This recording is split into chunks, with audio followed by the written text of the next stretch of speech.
Hello everybody, welcome back to Danganronpa Trigger Happy Chaos. Last time, somebody who got attached to died!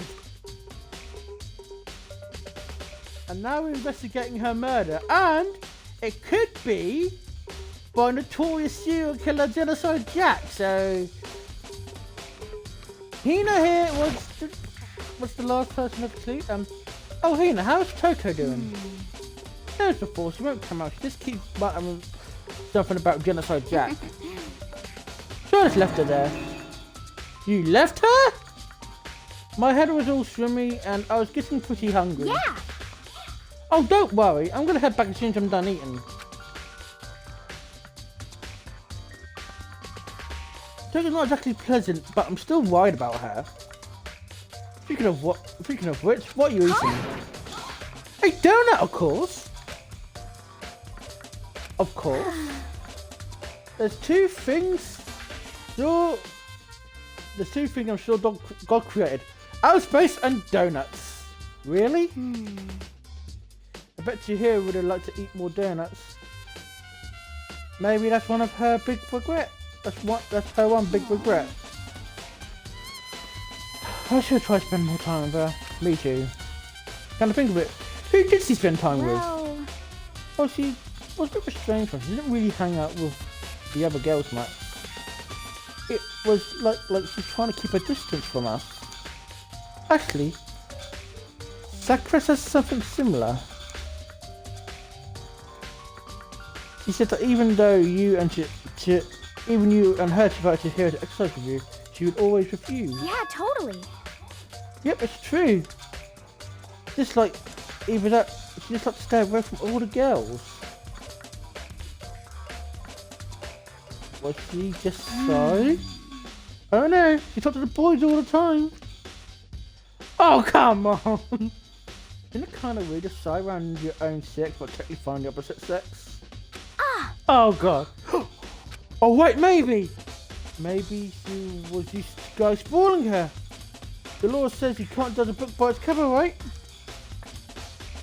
You think so, but I never really saw that kind of girl.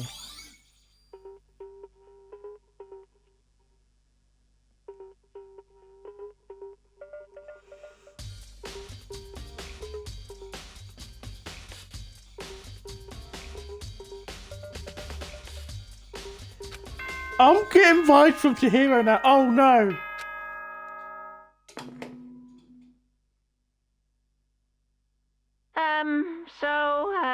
I'm getting tired of waiting. Shall we just plunge right in?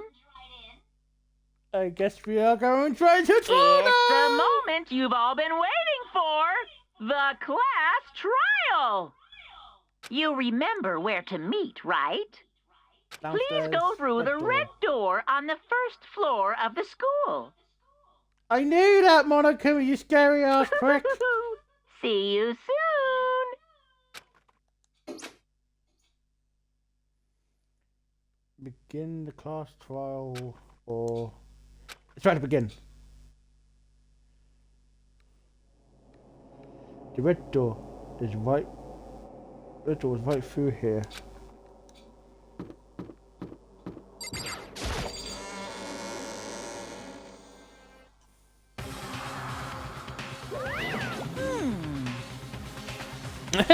So, is everyone ready to... What?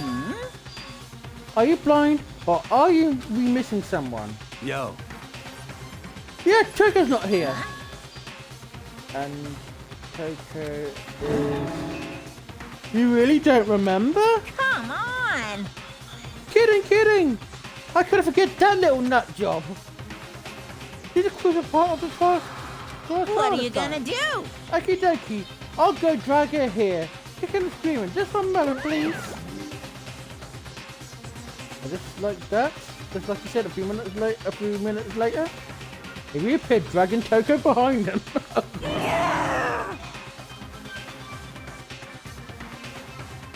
Okay, I'm a little bit scared of Toko. I told him I didn't want to go, but he forced me.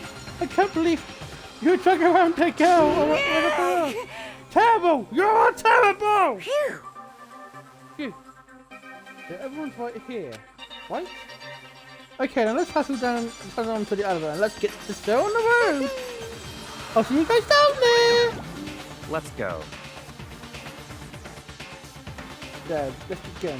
Trying to find out who killed Chihiro. Chihiro Fujisawa. She was so gentle, so calm, so meek. Nobody had any problems with her. Someone made the choice to kill a girl like that.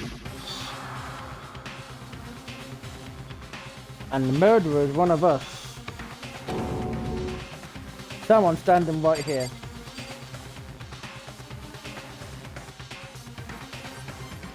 Hold on a minute, I need to double check something.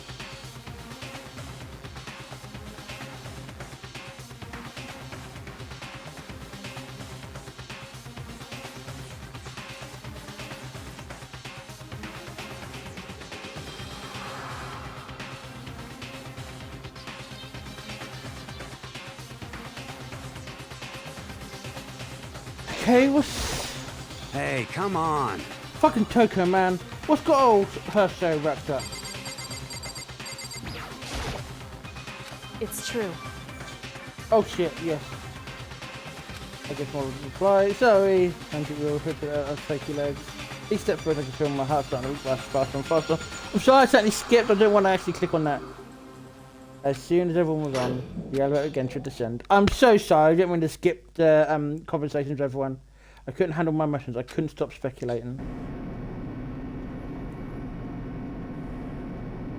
The steel box sank with a heavy clanking sound deeper and deeper into the ground.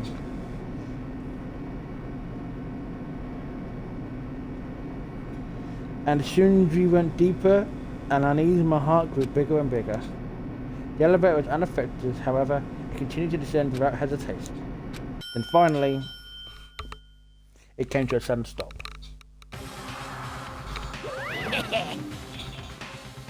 What do you think? I redecorated.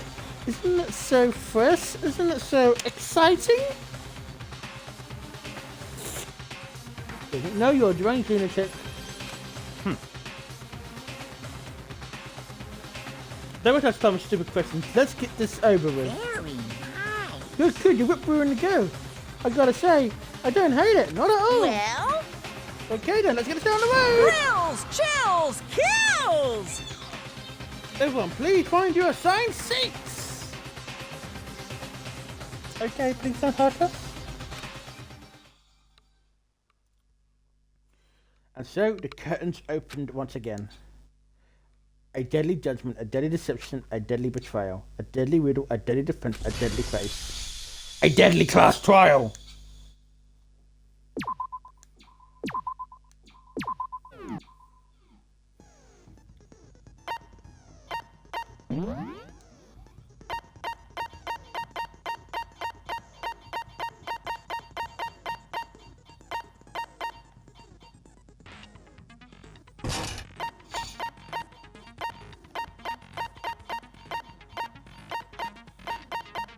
Hopefully soon I'll be able to unlock all the skills.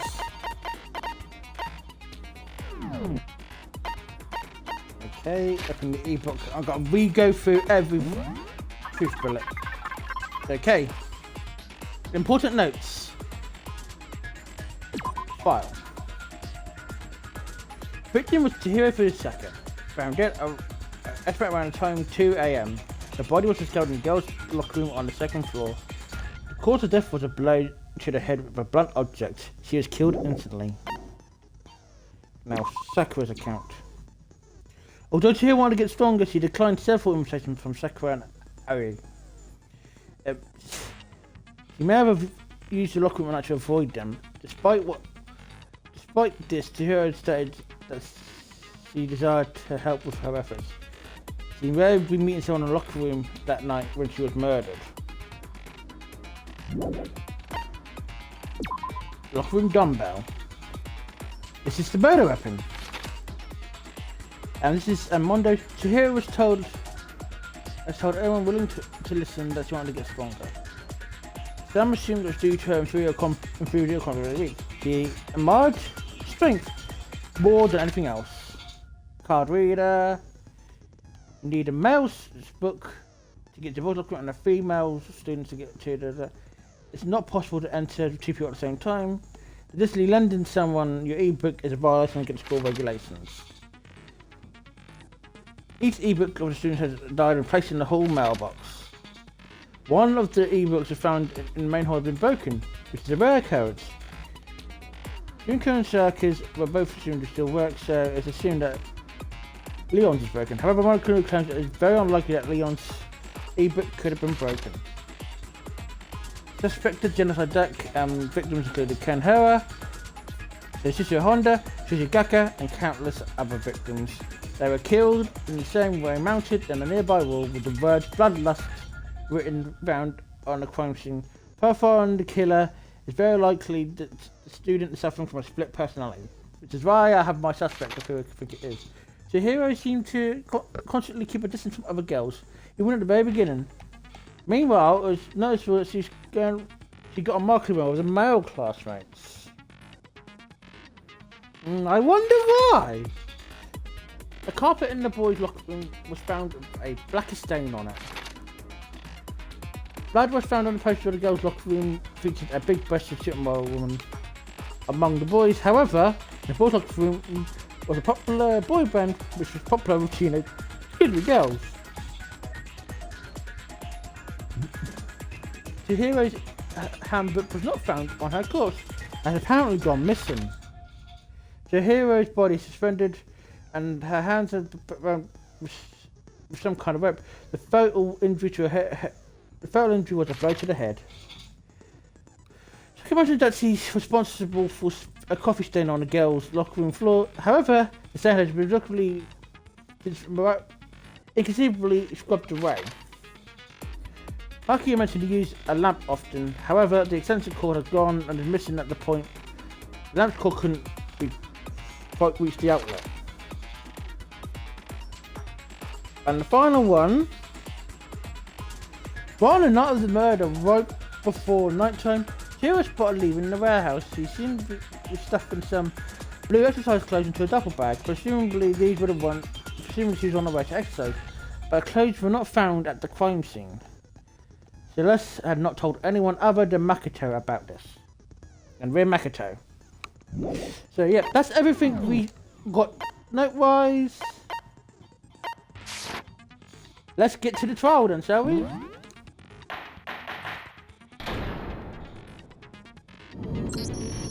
Let's begin with a basic explanation of the class trial. So, your votes will determine the results. If you can figure out who done it, then only they will receive punishment. But if you pick the wrong one, then I'll punish everyone besides the blackened, and the one that deceived everyone else will graduate. Okay, then. So, first off, let's talk about the murder weapon! First, we had to make it clear what was used to deliver the fatal blow.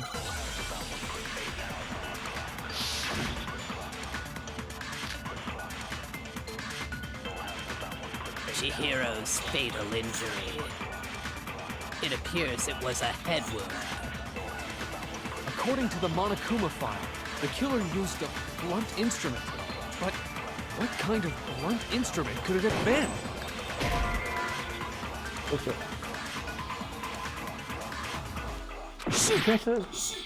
Oh shit, no. Chihiro's Fatal in it appears it was according to the Monokuma font. What kind of blunt? I bet it was an iron pipe. Interesting. That certainly. Poor Chihiro. Chihiro's it appears it was according to the Monokuma font. What kind of blunt? I bet it was an iron pipe. Interesting. What I keep missing? Poor Chihiro. Chihiro's it appears it was according to the Monokuma font. What kind of blunt? I bet it was an Iron pipe. Interesting. That certainly would. Poor Chihiro. Chihiro's fatal injury. It appears it was according to the Monokuma font. What kind of blunt? I bet it was an iron pipe. No, it's wrong.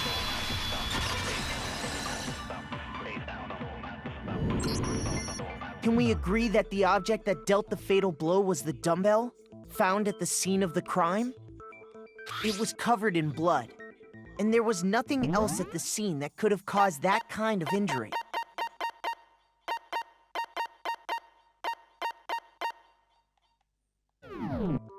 And the wound on the victim's head is consistent with the shape of the dumbbell. As far as I'm concerned, there's no mistake and no room for doubt on this one. Yeah, You- why would Hero get it wrong? Looked at her head wound? Yay! That's so creepy! If you don't mind, I will proceed from here. Let's move on to discussion of the culprit. Although, I believe the criminal behind this heinous act is already quite clear. What? For real? Chihiro's killer is the fiendish serial killer, Genocide Jack. Genocide Jack has been the serial killer. Did he really kill Chihiro? New elements added to the announcement debate. Want to hear more? Absolutely. Wars debate. There's a line of white noise that will appear to disrupt your reactions. Truth bullets will disappear and they will hit these lines. So think of these obstacles in your debate. But there's a way to keep these white noise from getting in your way. Press A to attach the silencer, which will allow you to shoot down the white noise. However, if you shoot an actual mark with your silencer instead of the white noise, the timer will decrease, so aim carefully when you have your silencer out. Oh, that's the difficult. But if you have actually set the gentle, the white noise won't appear at all. So in this case, you can forget about the silencer and just focus on the situation in front of you. Good luck, have fun.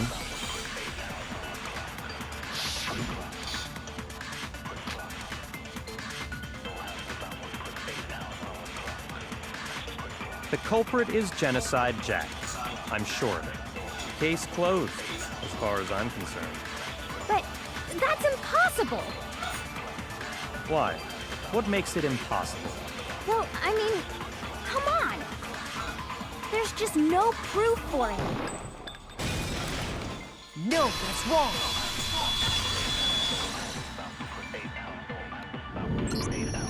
I might know one reason he could be involved.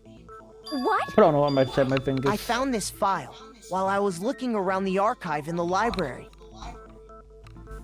I guess it's some kind of confidential file the police put together about the Genocide Jack case. What? That's kind of weird as shit, isn't it? What was something like that doing in the library? The why of it is probably more trouble than it's worth, so let's forget about that for now.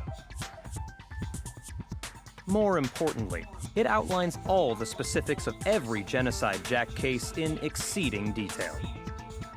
According to the file, there appear to be two defining characteristics in every Genocide Jack case. The first is that a bloody message is found written at the scene of every murder. Oh, that's right. Boob lust. Oh, for Fumi! It's actually bloodlust.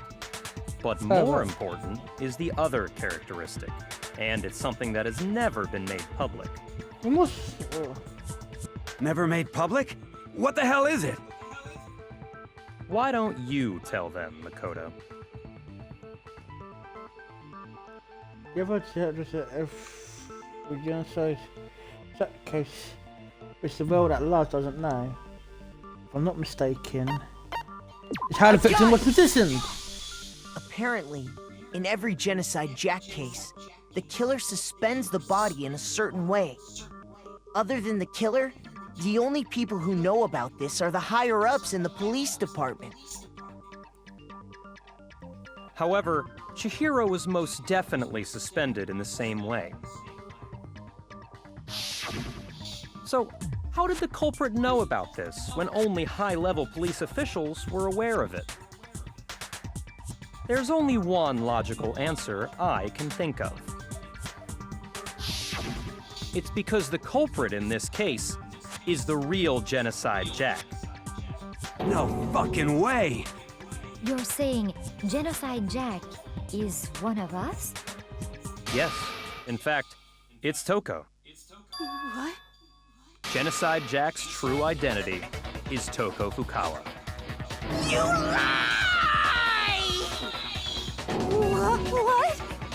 Hey, okay, wait, hold on a sec. Toko has, like, bloodophobia or whatever, remember? What kind of serial killer is afraid of blood? Is Toko Genocide Jack? The answer is yes and no. Another riddle. Man, why is this gotta be so complicated? The riddle for sure, but I feel like I understand it. Which means for Genocide Jack to be Toko, also not be Toko, the answer is that he's not just one person, but multiple people, right?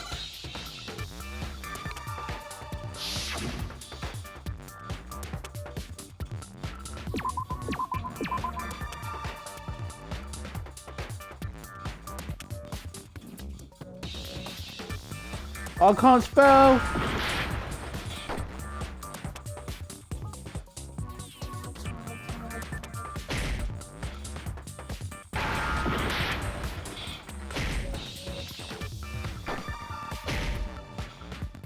I can't spell!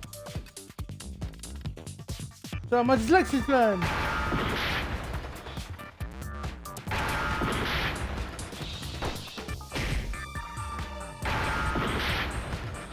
Oh god, I can't spell!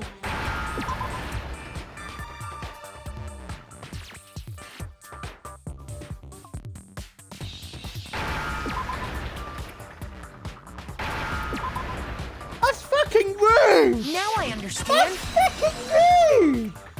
Oh my god! Is it because Genocide Jack has a split personality?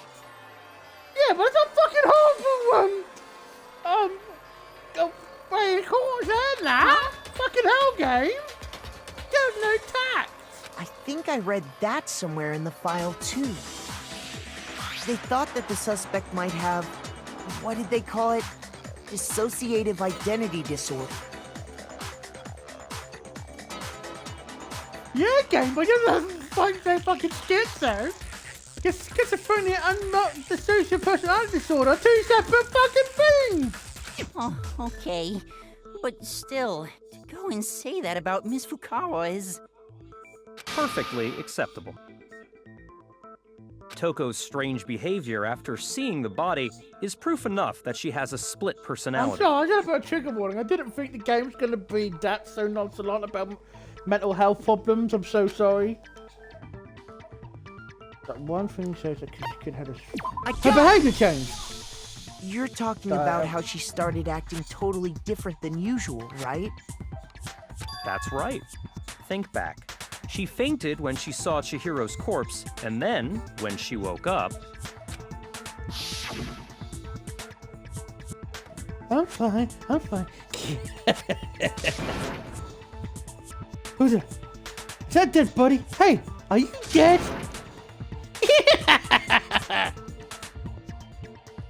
Must have hit her head real hard when she fainted.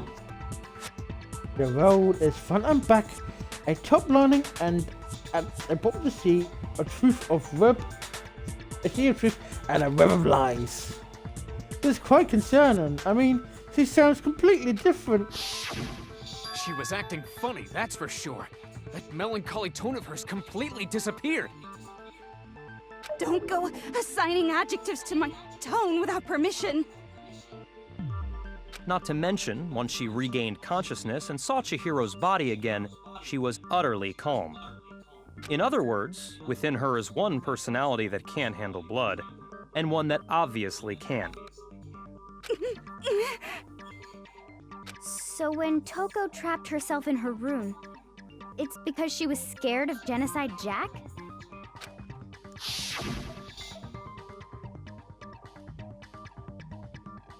I won't let Genocide Jack have control. I'll drive out the killer. I'll drive out the murderous thing. The reason she locked herself in her room wasn't to keep other people from getting in. It was to keep her other personality from getting out.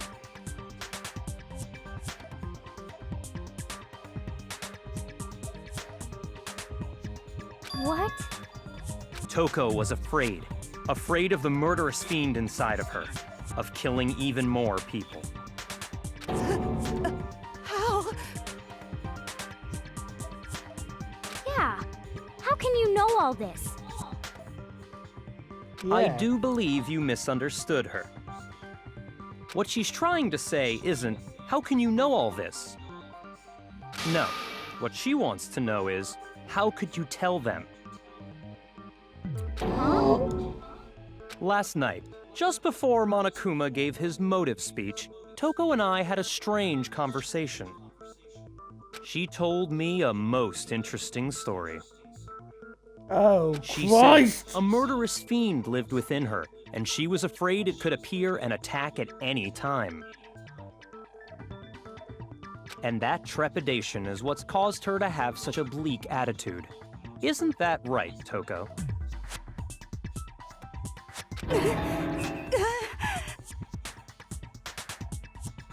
This is all a lie. Right, Toko? You said you wouldn't tell anyone. What? You promised! I can't believe you lied! You have only yourself to blame. You came to me with your tragic little story. I didn't ask you to. This is the real world, not some romantic fantasy fairy tale.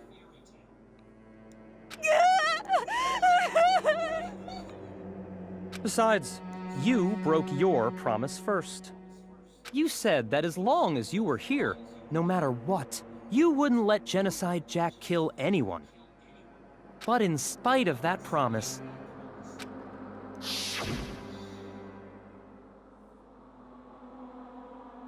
I'm sorry. I couldn't keep our promise. But don't worry. Never again. I won't let Genocide Jack have control ever again. You said if I kept my promise, you would go out with me. That's the only reason I promised. how many times do I have to tell you? I never said that. But you weren't able to do it. You just couldn't resist that rush you got from killing, could you? I tried. I swear I tried to control it, but... But your efforts were useless. What a disappointment. I hate you. Well, the opening act is nearly finished. All that's left is to hear from the person in question directly. The person? You don't mean...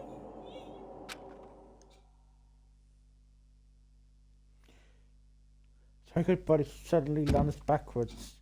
A huge thud echoed across the courtroom. But the next second... Oh God!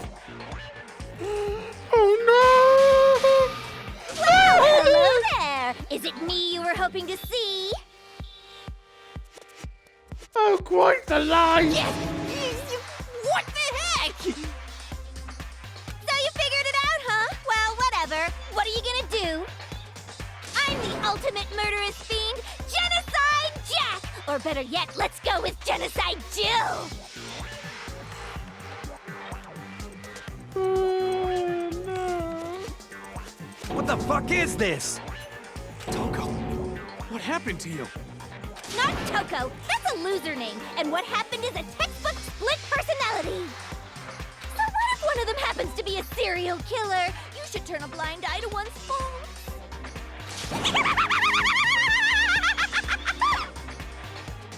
She's so intense.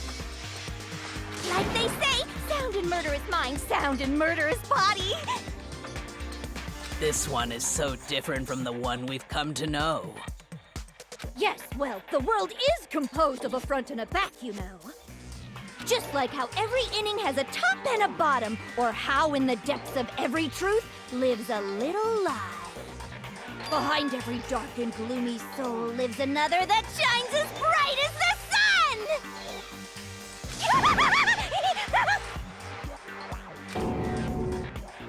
This murderous thing. This is beyond insane. Miss Jack, Jill, can I ask you a question? What's up? Some of us think you might be the mastermind behind our entire situation. What are your thoughts on that? Well, I'll tell you. I am the mastermind of all masterminds! Just kidding! Then it's not true? Of course it's not true! How dare you try to link me to that creepazoid? And another thing, the police and government and society in the outside world are totally powerless. I mean, they just let this idiotic, bloodthirsty maniac go buck wild all over town. Sure, I'm a bloodthirsty maniac, but life is pain, right? To live is to hurt other people. It's a necessary evil if you want to survive. The act of living itself causes pain for everyone. Just kidding again! So mad. This should be enough to convince you. This murderous fiend is responsible for Chihiro's death. There's clearly a motive, so there should be no doubt. A motive? Remember what Monokuma told us? If someone didn't murder and graduate within 24 hours, an embarrassing memory or secret would be revealed. Well, let's assume that Toko's secret was about Genocide Jack. If a secret like that came to light, Toko's life would have undoubtedly been forever ruined. So she had a very clear motive to never have that side of herself exposed. Interesting. Very, very, very interesting.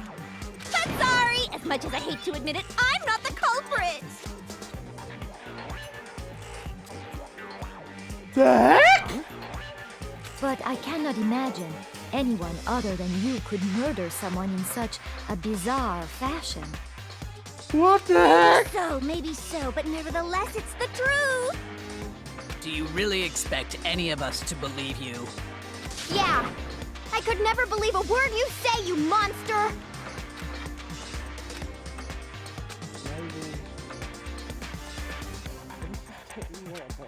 But something's still bothering me.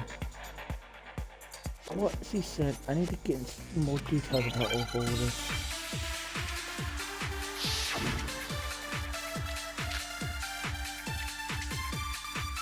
Sorry, but I didn't kill anyone.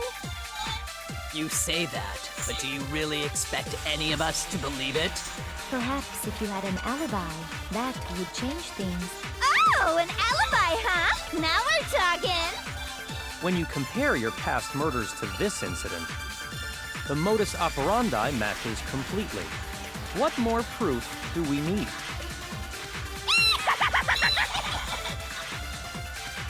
Give it up. You killed her.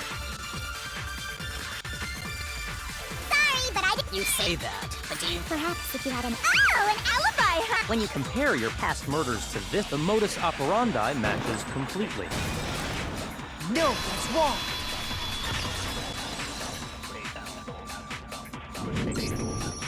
Are the methods of murder really exactly the same? I'm not so sure about that. I think there's a slight difference between the Genocide Jack cases and this one. Huh? How's it any different? Uh-oh, you don't know? Well then, human garbage, let me tell you! Oh my god, take action! Not... I murder with passion and conviction. I consider myself a professional, and I have a very particular way of doing things. Imagine you go to a fancy Italian restaurant. They're very picky about the noodles, the sauce, everything. But what happened to Chihiro? It'd be like if that same Italian restaurant started using ragu or Chef Boyardee. This is no creation of mine. let me rephrase that in a way that maybe makes more sense. There are two clear differences between the Genocide Jack cases and this one. One clear difference between the murders and the photos of Genocide Jack killers. Look at the next instance of the victims. Clear difference. The victim's fatal injury. For one, the cause of death is different. In the Genocide Jack murders, all the victims were killed the same way. According to the case file, they were all apparently killed with a pair of scissors. But Chihiro died from a blow to the head, right? Ah, yes. That is remarkably different from the other murders. Oh my god! Wouldn't it be strange for someone who kills the same way without fail to suddenly change their method? And there's more. One more conflicting detail. That's right! In my recipe of murder, if the bloody message is the tortellini, then the arrangement of the body would be the pesto sauce! Could you please stop comparing killing people to cooking? So, are you saying the other difference has to do with how the body was arranged? Yeah. That's right. Second difference is how the body was suspended. Those Genocide Jack gates, the victims were stabbed through their hands. You see a clear distance. What was you suspend her? Do you remember what the killer used to suspend her? They used some kind of rope to hang her up by her wrists. What is your point? Well, in all the previous Genocide Jack cases, something else was used to suspend them. Specifically, pairs of razor-sharp scissors. And guess what? I used my own specially designed scissors for the murders and the arrangement! Like I said, I'm a professional, so naturally I'm very picky about the tools I use. Okay, so I've gone from Brothers and Genocide Jack. The Toko killed it, but now Toko's been totally innocent, but yet a dangerous psychopath. And you know what else? Big Mac said there's two differences, but he's wrong. What? Big Mac? Are you referring to me? This is just cool, Mac and Listen Big up, Mac. Big Mac. There's actually one more difference. Huh? My word, you really didn't notice? Take a look at who the victims were in each Genocide Jack case. There's a pattern Oh my God. there just waiting to be discovered. Oh my god, wait, I think I know. I think I Figure know. that out, and it'll be plain as death why I couldn't have possibly killed that little lolly girl. Let me see.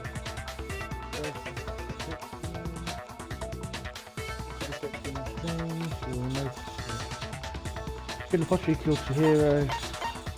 Because Chihiro was a girl! Is it because Chihiro was a girl? Bingo! Bullseye! Right on the money! I got it! What are you talking about? In all the Genocide Jack cases, all the victims had something in common.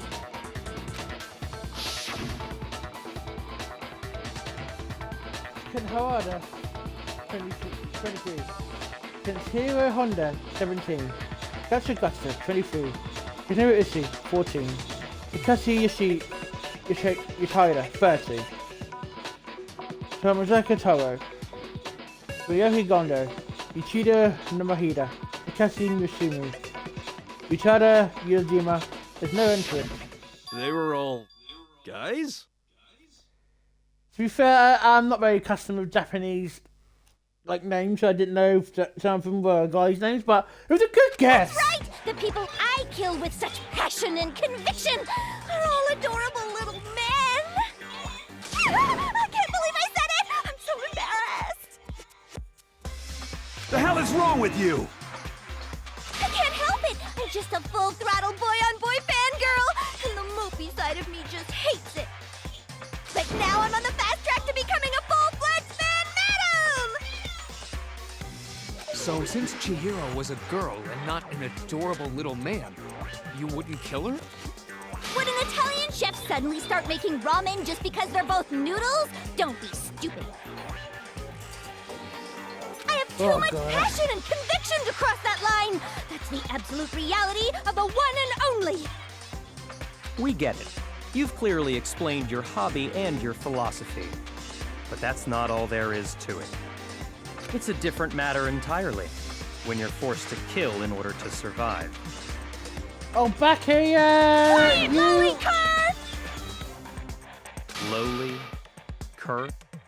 I would never kill for a reason as petty as mere survival. And if some fluke I did kill to survive, why would I bother with the message and arrangement? It'd make me the obvious suspect! That does make some amount of sense. Oh my god! It's back here! Whatever reason I have for killing, I would never leave out my prized scissors! Who would go out of their way to use a big, stupid, heavy dumbbell? Maybe you used the dumbbell because you couldn't find any scissors in the school? Any scissors? I don't just use any scissors. I only use my own set of high-class envy of the entire world scissors! Okay, whatever. There still aren't any in the school. Are you sure about that? Da-da-da-da! Oh my god, we're in danger! Oh my god! She's fully equipped! Oh no! You give me a food to kill her now! That's right! So I can kill anywhere, anytime! Oh no, you're gonna kill again soon! Why would I resort to dumbbells or rope when I have my trusty scissors by my side? Go ahead, tell me I'm wrong! You can't, can you, gutter dogs, all of you! Not to mention, I have no clue how to tie a good knot! So rope's totally out of the question anyway!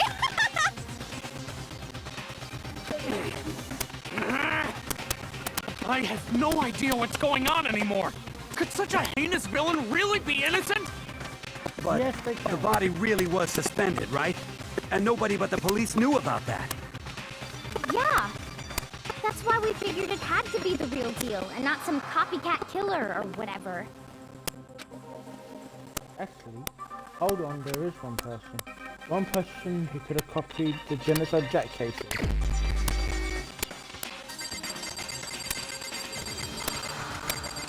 It was you! Back here! Here's my answer. Byakuya, it's possible you could have found out, isn't it? You'd have no problem gaining access to classified government documents or internal police records. Exactly. Plus, you'd already looked through the Genocide Jack file before this all happened, hadn't you? Are you saying Mr. Togami did it? Yes.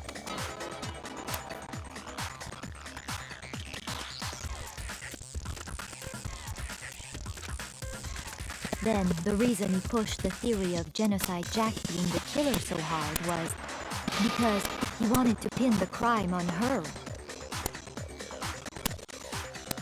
So, he rearranged the scene to disguise it and make it look like I put my stamp on it! The adorable glass behind it all! I'm on fire! Oh god! What's your response? I see. So now the suspicion falls on me. Then I must ask, when would you say I began to be suspicious? Surely you must have an answer. Looking back and thinking about it now, the way you were acting right before we discovered the body was a little strange. And the locker rooms. Very suspicious. Very suspicious. Would you agree? Yeah, suspicious. Seems nobody searched locker rooms. Let's start the girls' locker room. You wanted to go to the girls' locker room right away, right? But since you're a guy... I should have naturally thought of the boys' locker room first. Is that what you want to say?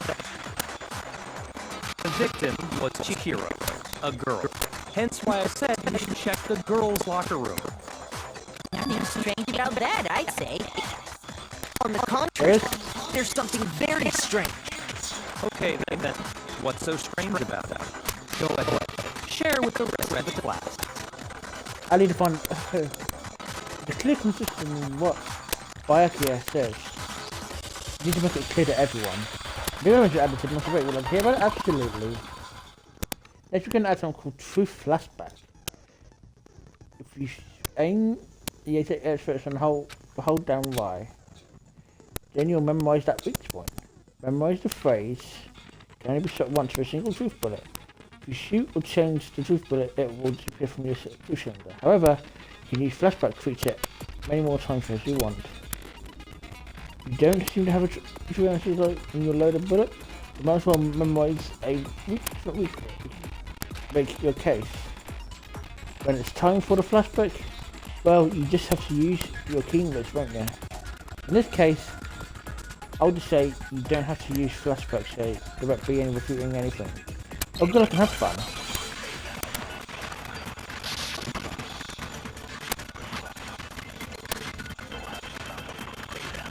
So, you said Byakuya was acting kind of weird before we went on the fire.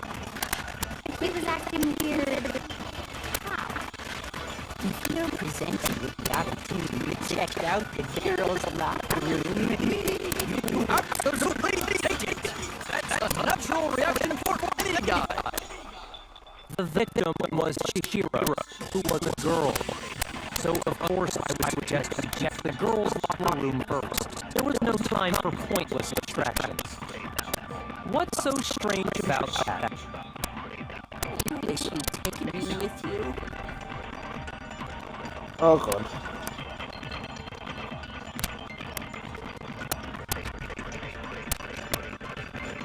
So, you said Byakuya was acting kind of weird before we found the body. But he was acting weird. If you're presented with the opportunity, that's a natural. The victim was Chihiro. So, of course, I would suggest we check the girl. There was no time. What's so strange? I wish you'd taken me with you.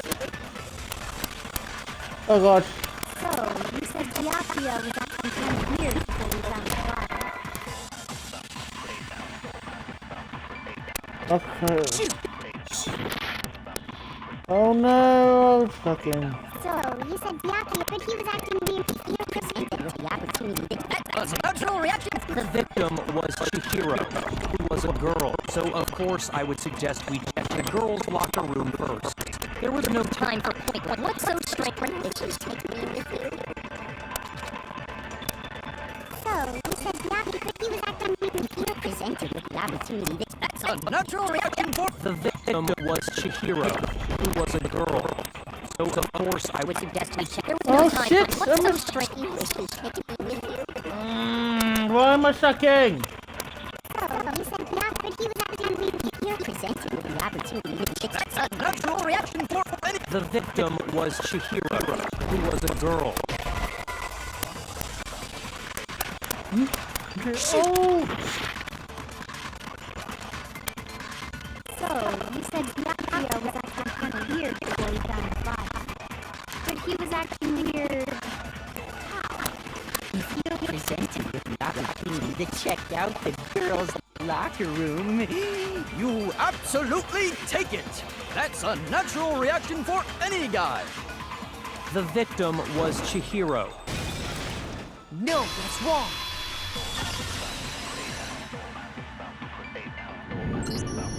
I'll tell you what's so strange about that. Because up until we actually discovered the body, we couldn't have known who the victim was. So your claim that you went to the girls' locker room first because Chihiro was the victim doesn't hold up. I see. That's a good answer, I must admit. Interesting. Very interesting indeed. But your reasoning is still too weak. Huh? What's wrong? Is that it? Surely you've got more than that. Go ahead. Show us. What the fuck you... I like his attitude. It's like he doesn't care. I've got in the corner, he's acting like... What's the matter? You're not finished already, are you? There must be more to it. There is. I think. There is more to it. Think about it. We just talked about the differences between this case and past Genocide Jack incidents. The proof you're looking for is hidden in there. Oh? Proof that I'm the culprit, you mean? Yes. Difference between this case and other genocide murders. The evidence that proves the person responsible isn't in there. Could it be? This one flash, another flashback one. What? The difference between the cases? You want me to explain it again? When I want to kill, I use my very own special scissors. And I use those same scissors to arrange the body. But Chihiro was suspended with... It was some kind of rope. Was it not? That's right! It absolutely was! Then there must be something very fishy indeed about that rope. Hey, Byakuya, where'd you get it from, huh? I'd never seen that rope before in my life. Shoot! Don't suck at this. What? The difference between the cases? You want me to explain it again?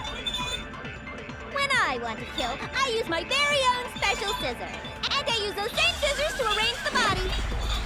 But Chihiro was suspended with... It was some kind of rope. Was it not? That's right! It absolutely was! Then there must be something very fishy indeed about that rope. Hey, Byakuya, where'd you get it from, huh? I'd never seen that rope before in my life. Shit. Shoot!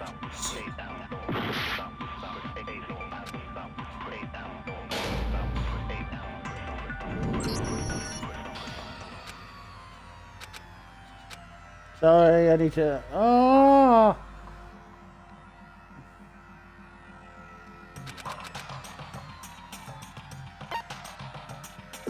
I refuse to give up yet!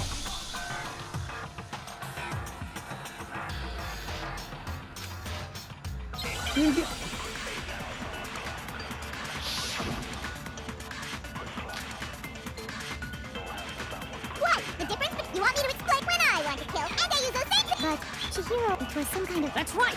Then there must be something very... Hey, Byakuya, where'd you get it? I'd never seen that rope before in my life. Obviously, somebody else must have had it hidden away somewhere.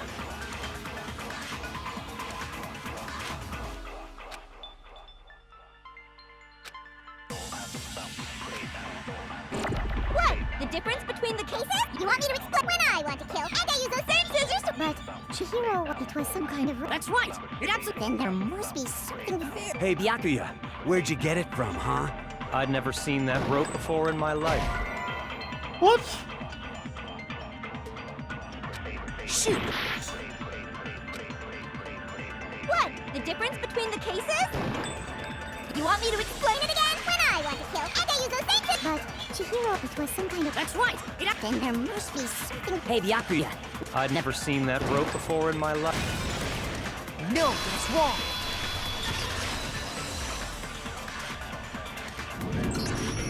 Actually, I'm pretty sure you have seen it before. I'm really bad at getting... So I got information together, but I'm really bad at figuring out how to put it all together. See that rope? Or should I say, that extension cord? What? An extension cord? Byakuya, you've used the extension cord in the library more than once, haven't you? And the same extension cord that was in the library all this time? Went missing after the murder. Yes. And there's no way someone who uses that extension cord as much as you do wouldn't discover that fact. And Byakuya must be the one who took the extension cord. I can't imagine any other possibility. Exactly. You're seeing that too, Taka. That's really what you think? Then your conclusion is something like this? I killed Chihiro in the girls' locker room, then hung her up and wrote that bloody message. I intentionally made it look like Genocide Jack was behind it. Is that about right? He's doing it again. He's totally calm, totally unconcerned. As if he's not involved. Wait! Wait. What's wrong? Involved. I asked you if you think that's what happened. Hell yes, that's what happened. So that's it, right? Byakuya's the killer. I don't disagree with not disagreeing. He kept calling this a game, right? So he'd be totally willing to do something like this to win. Sorry, but could we hold on just a second? I think we need to talk about this a little more. Huh? Do we really need to? We've already decided who did it. I know, but still. There's something that's still bothering me. Is that right? And what, pray tell, is still bothering you? I killed her in the girls' locker room, then disguised my crime.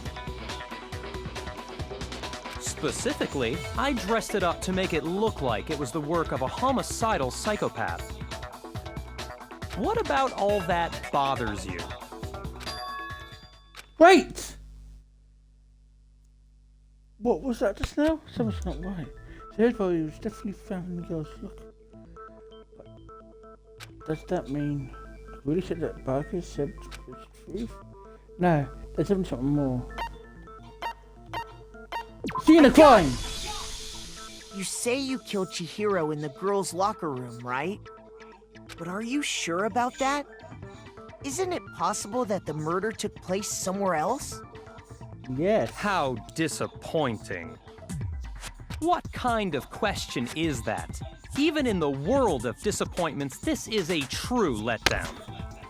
Yeah, but she was found dead in the girls' locker room. There is absolutely no question about that. How could the scene of the crime have been anywhere else? Well, I think it's entirely possible that she was killed somewhere else, then carried there later, along with the rest of the murder scene. Yes. The rest of the murder scene? That was awfully specific. Please tell me you have a reason for saying all of that. Yes, I do, actually. I believe I do. Hey, back here, can you just... Let us take off your guard. When something function, back here, there's been confident up till now. Maybe Back doesn't realise this, but a crime never realised that a crime from crime. Hey! Don't just move on without permission! What do you mean she was killed somewhere else? Come on, Makoto. If there's any chance the murder took place somewhere else, let's see the proof. Nothing to face. Okay, where is...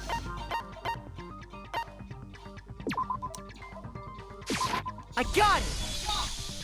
The proof that she was killed somewhere else is the poster that's hanging in each locker room.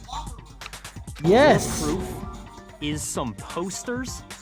Yes, the it poster is. in the girls' locker room was a picture of a big-boobed supermodel. But don't you think that's kind of strange? Why would the girls' locker room have a poster like that? I bet those massive jugs of hers were totally fake! Meanwhile, the boys' locker room had a poster of the super popular boy band Tornado. Again, that doesn't really seem to belong in a boys' locker room. So you're saying that maybe the posters were switched? And there's one other thing I noticed about the locker rooms. You know what I'm talking about, right, Sakura? You're referring to my protein coffee, aren't you? Yes, I am. Protein coffee? While I was in the girls' locker room earlier, I spilled some protein coffee on the carpet. But I noticed that after the murder, the stain had been totally scrubbed away. It's not that the stain totally scrubbed away. It moved. I got it! The stain on the girls' locker room carpet wasn't scrubbed away. It wasn't, no. In fact, I found it on the boys' locker room carpet. Yes. That's definitely the stain from my protein coffee. Then, does that mean that the carpets were switched too? But yes, it does. Why would anyone do that? to move the murder scene from one locker room to the other. It's certainly plausible, don't you think? What? In other words, in order to completely swap the scene of the crime, the blood-stained poster and carpet were moved along with the dead body. By doing this, the killer was able to change the entire room where the murder took place. I can certainly follow your reasoning, but why would the culprit bother doing that? Huh? Why would they go through all that trouble of switching the scene of the crime? Actually, an even bigger question. If the murder did take place in the boys' locker room, then how did Chihiro get in the boys' locker room in the first place? The book and e-book! Locker rooms, you have to swipe your e-handbook across the card reader device. But Chihiro's handbook should have only allowed her access to the girls' locker room. She had no way to get into the boys' locker room to begin with. No, she did have a way, and I can tell you what it was. I highly doubt that. Shut up! I'm telling you, I know how she could have done it. Exactly. He's right. Chihiro could have totally got into the boys' locker room somehow.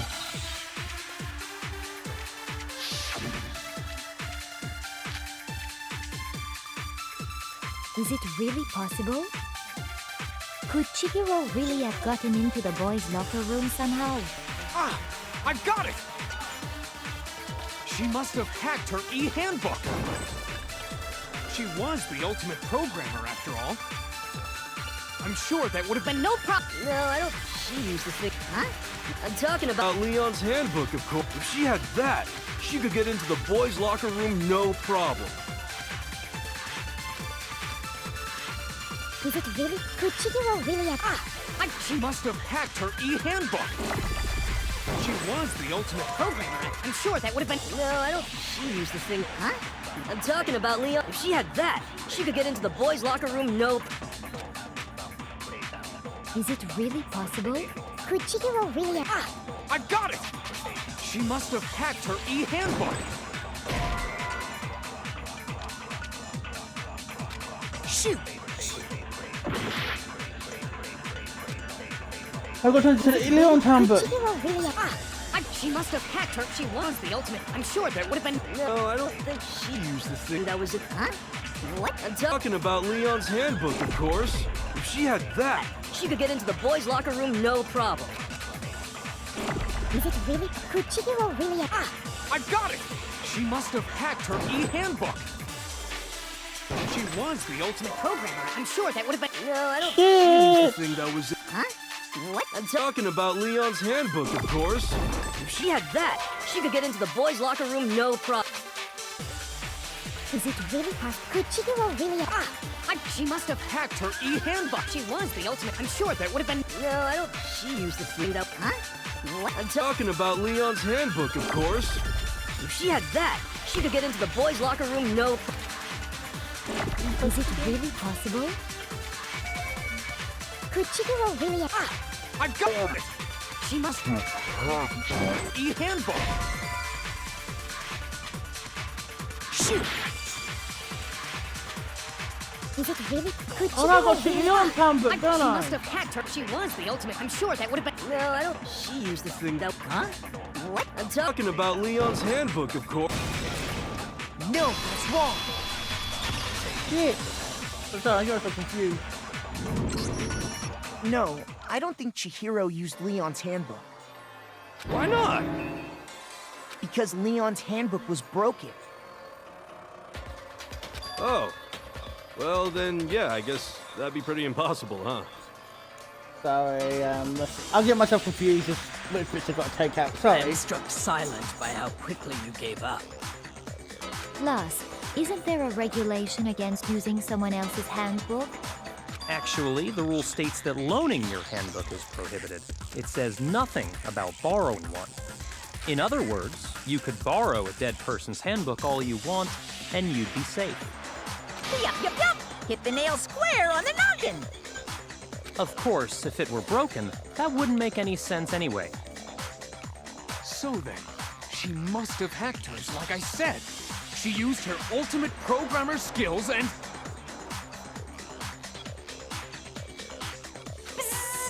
You can't fix an e-handbook. The instant you open one up, a security buzzer starts blaring. So, if she didn't use Leon's handbook, and she didn't modify her own handbook... Maybe Mr. Naegi's initial assumption is just... wrong? It seems like there's no way she could have got into the boys' locker room. So I guess so. Okay then, I vote for Byakuya. Huh?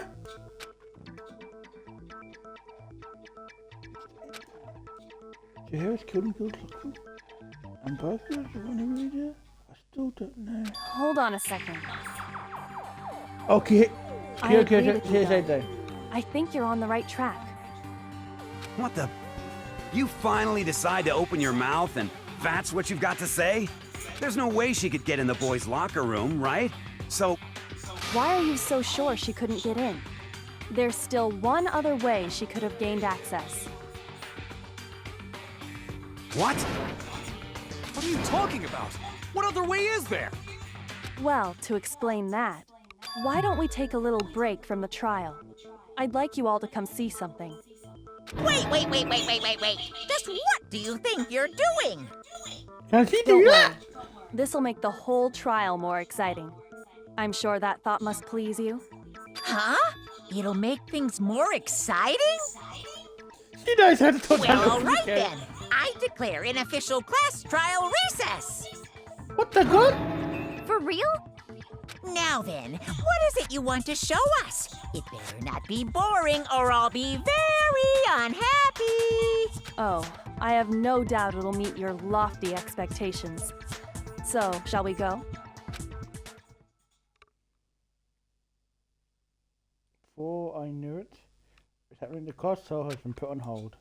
We headed off with Kyoko at the lead. Where she took us was...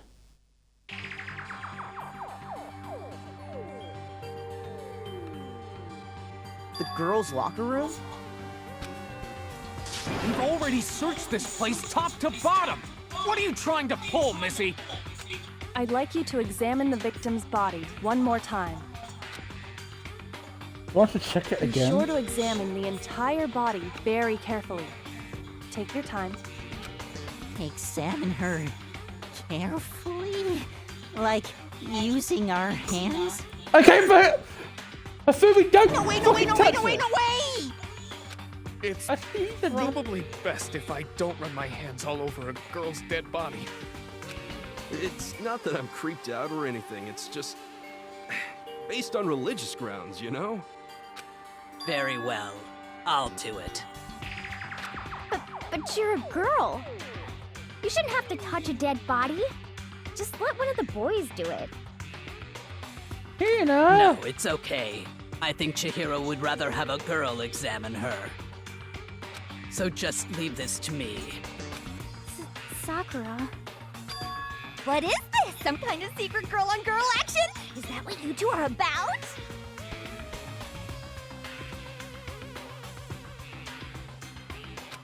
That's not it at all. Stop screwing around. Okay, here I go. I'm sorry, Chihiro. Please excuse the intrusion. We'll have given a brief prayer. Back up again to closely examine her body. Be sure to check her entire body, and I believe we will solve this particular mystery. Oh, please don't. Oh, I'm getting bad. I'm getting bad vibes. Her entire body? I know you say that, but... What? This is... What is this... Oh, God. Oh, God. What is it? Not possible. It's not possible. Sakura's eyes were staring wildly at Chihiro's lifeless form. Her massive frame trembled. This girl is... Oh my god, it's gonna be... I have a bad feeling about this. I feel like this whole episode needs a trigger warning. Is what? Is a boy! Oh my god! Oh my god, I didn't go to that! Oh my god, this game's awful. Ah, I see. So she was actually a he. Interesting. Thank you for confirming this fact. What? Oh god, this is so terrible. You're joking, right? I wouldn't joke about this. Then it's really true? Chihiro was a guy? This is bad taste. Oh, what? You guys didn't know? Heck, I knew that right off the bat. Well, you knew all our secrets, you little pervert. Chihiro Fujisaki was totally a guy.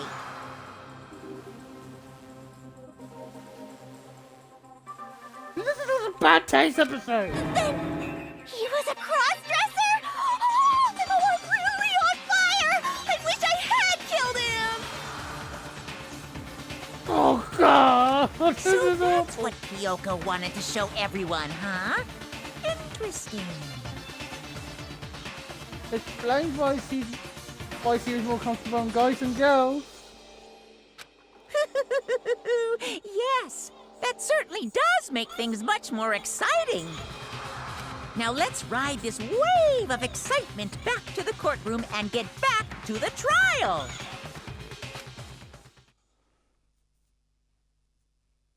Ahem.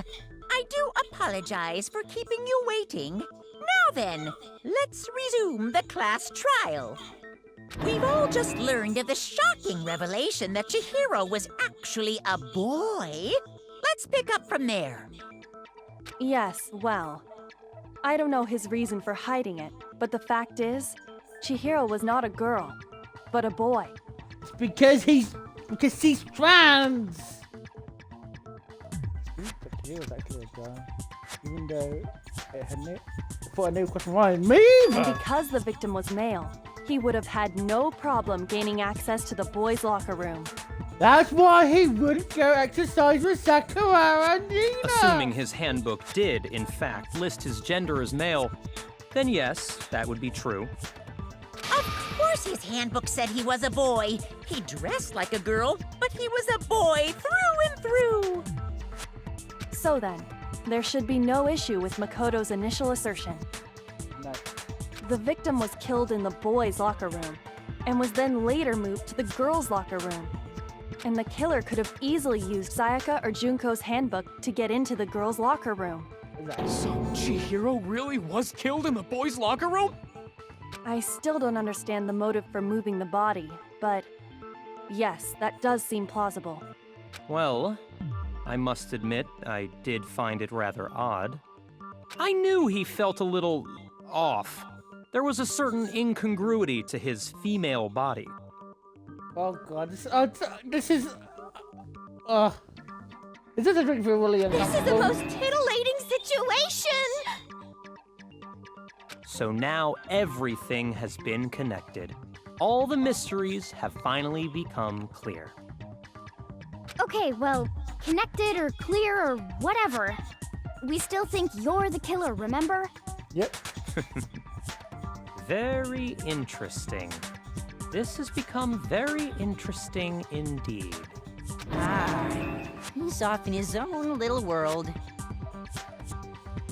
He's gonna freak out when I say the reason he put her in the girls' locker room. So he didn't want to reveal that she was a he. What about you, Makoto? After everything we've learned, do you still think Byakuya's the killer? Well, without a doubt, Byakuya's the one that made Chihiro's death look like Genocide Jack did it. But I Don't doubt yourself. think he might not actually be the killer after all. What? What? But aren't you the one who accused him in the first place? What? He just seems to be too easygoing about all this. Like he's enjoying us solving the mystery. The way he's acting, it makes it seem like it doesn't have anything to do with him. What? And you think that might be because it doesn't have anything to do with him? Plus, the evidence he left behind was a little too... how can I put it? Overt. He consciously chose to use the extension cord, knowing it could connect him to the murder. At least, that's how I see it. And Byakuya, when you found out the murder took place in the boys' locker room, it seemed to rattle you. And then again when you found out Chihiro was actually a guy. Oh, God, if you really were the killer, that stuff wouldn't have had any effect on you. So that's your thinking, huh? Well, it bothers me that you don't have more concrete reasons, but it's fine. I guess I'll mark it as correct for the time being. They've gone from being innocent to guilty to innocent again. Mark it as correct? He's right. I am not the culprit. I just happened to come across the corpse in the girls' locker room and decided to alter it. Are you fucking with us right now? No, I am not effing with you right now. I'm telling you the truth. Well, I find it very hard to believe. Go ahead. Find it very hard to believe. You're free to be executed along with the rest of us. If you're really telling the truth, then why? Why do you do that to his body? My reasons hardly matter right now. Uncovering the culprit is much more important, wouldn't you say? Now then, if it wasn't me, who was it? Well, I don't think I can say for sure without talking about it a little more. We're seriously gonna keep going? We're all good, aren't we? I thought it was clear Byakuya did it. No, I'm with Makoto. If there's any doubt whatsoever, we need to explore every possibility. Because if we're wrong, we all die here. Exactly. That's true. Very well then. I'm with you too. Damn straight. Count me in. Do you not have a mind of your own?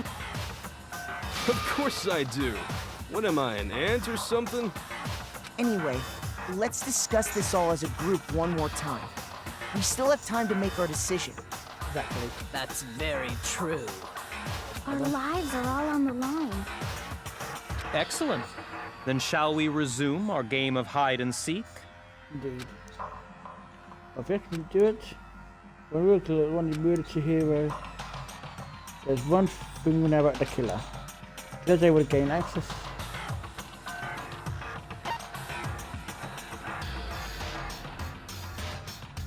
I got it!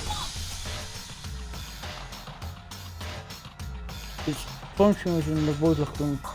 We need a boys' handbook again. Since Leon's handbook was currently broken and we had to use their own. In other words, it had to be a guy. But it's not enough. We need to find some more clues.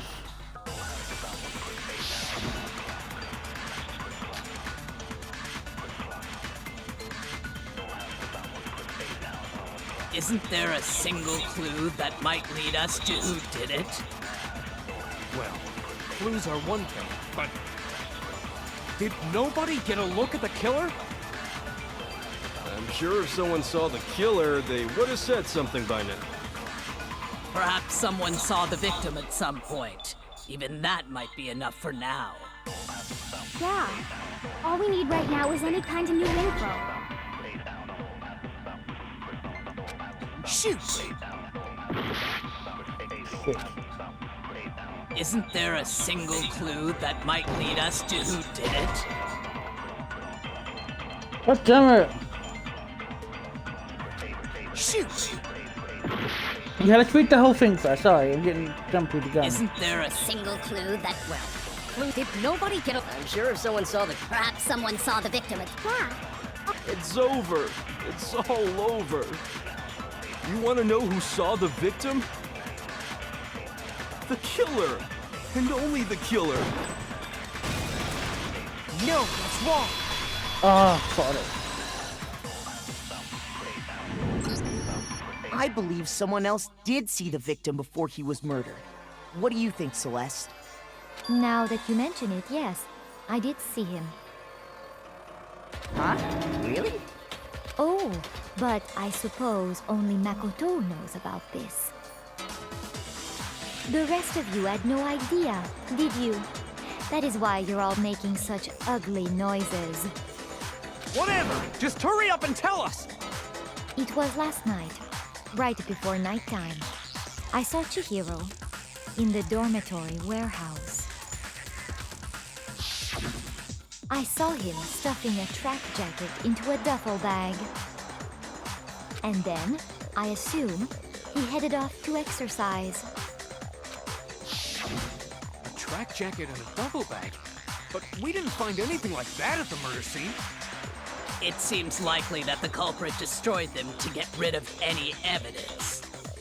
And that is when he said something that struck me as rather odd. Well, I better get going. I'm kind of in a hurry. Chihiro told me he was in a hurry. But why would he be in a hurry? Only if someone were waiting for him, I should think. So, Mr. Fujisaki was on his way to meet with someone, and then they were going to work out together? But Hina and I had invited him to exercise with us plenty of times, and he always declined. Probably because he was afraid you'd find out the secret he was hiding, right? Yeah. Which means that conversely, he must have trusted whoever he was meeting with very much. Yeah. Enough so that he was willing to risk his secret being revealed. What a marvelous friendship! The point is, whoever he met up with is the culprit, right? So we just gotta figure out who it was. But knowing what we know, I can't even guess. No. You already have what you need to make the connection. No! Huh? No! You know who the killer is. No! Seriously? I think I know! Who is it? Who's the... Think back to the track jacket and duffel bag the killer disposed of. That's what I'm going to do. Focus on the details of these items, and it should become obvious who was waiting for him. Are you sure about that? You really think we can figure out who did it based on 2 pieces of evidence that we don't have? What? You want to track down some fingerprints or something? Even if we had the equipment for that, we wouldn't know how to use it. As was noted, the evidence is already gone. There's nothing to get fingerprints from. Maybe, but we can make certain inferences if we just take the time to talk it out. Easy for you to say. But fine.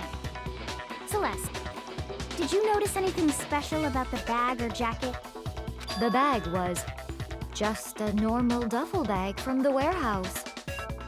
All the bags in there are the same, so I can't imagine what would make that one special. Well, if I remember right, there was a decent variety of tracksuits to choose from. Do you think there might be some connection between the culprit and Chihiro's jacket? Perhaps. Let's explore that and talk a bit more about the jacket he took. Does Chihiro's jacket really hold some clue about the killer? Somehow, it's really hard to believe.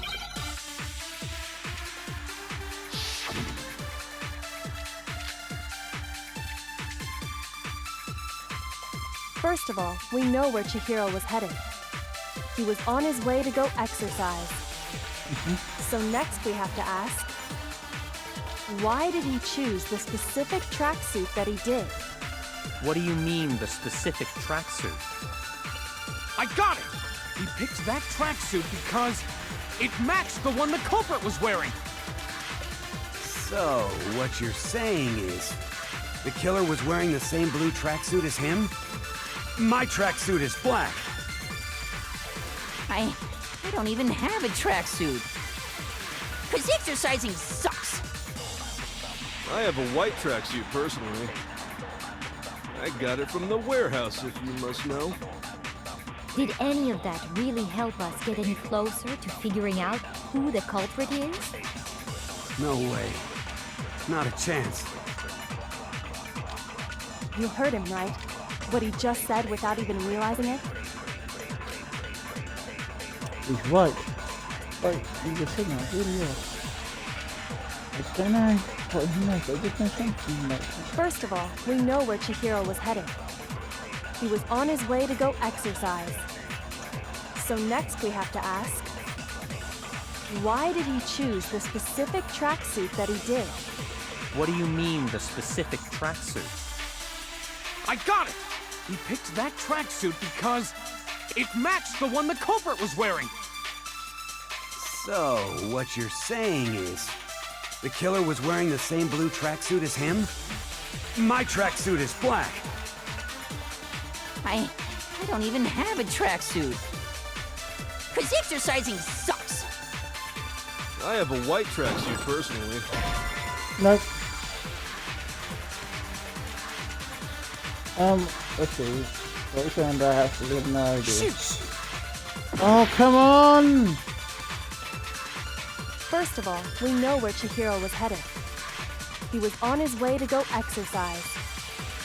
So next we have to ask, why did he choose the specific tracksuit that he did?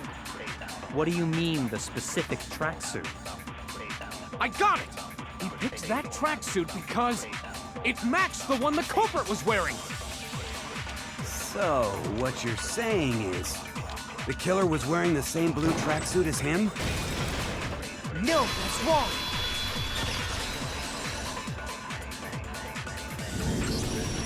Hold on a second, Mondo. What did you just say? Huh? What'd I say? When Celeste testified a few minutes ago, she said... I saw him stuffing a text jacket into duffel bag. I think we had a flex set. She never said anything about the jacket's color. Oh, that's the thing! So why did you say Chihiro's blue tracksuit? What are you? You just... Hey, Celeste. What color was Chihiro's tracksuit? As a matter of fact, it was blue. That's what threw me off! And before we began the trial, did you tell anyone that? The only one I told about any of this was you. Mondo did it! Mondo, how did you know what color Chihiro's tracksuit was? Because Mondo did it! I just... Mondo did it! I'm sure he saw the clothes at some point in the investigation. But the clothes No, destroyed. that can't be it. Yeah. The bag and clothes were surely disposed of by the time we began our investigation. And the only reason he could have known what color the tracksuit was is if he saw Cherry with it before he died! That's the only possibility! Cherry? Are you talking about Chihiro? So, how about it? Did you see the tracksuit or didn't you? Just by chance. I just happened to see it last night. He no. walked past me, and he was carrying the tracksuit in his hands. No, that can't be it either. According to Celeste's testimony,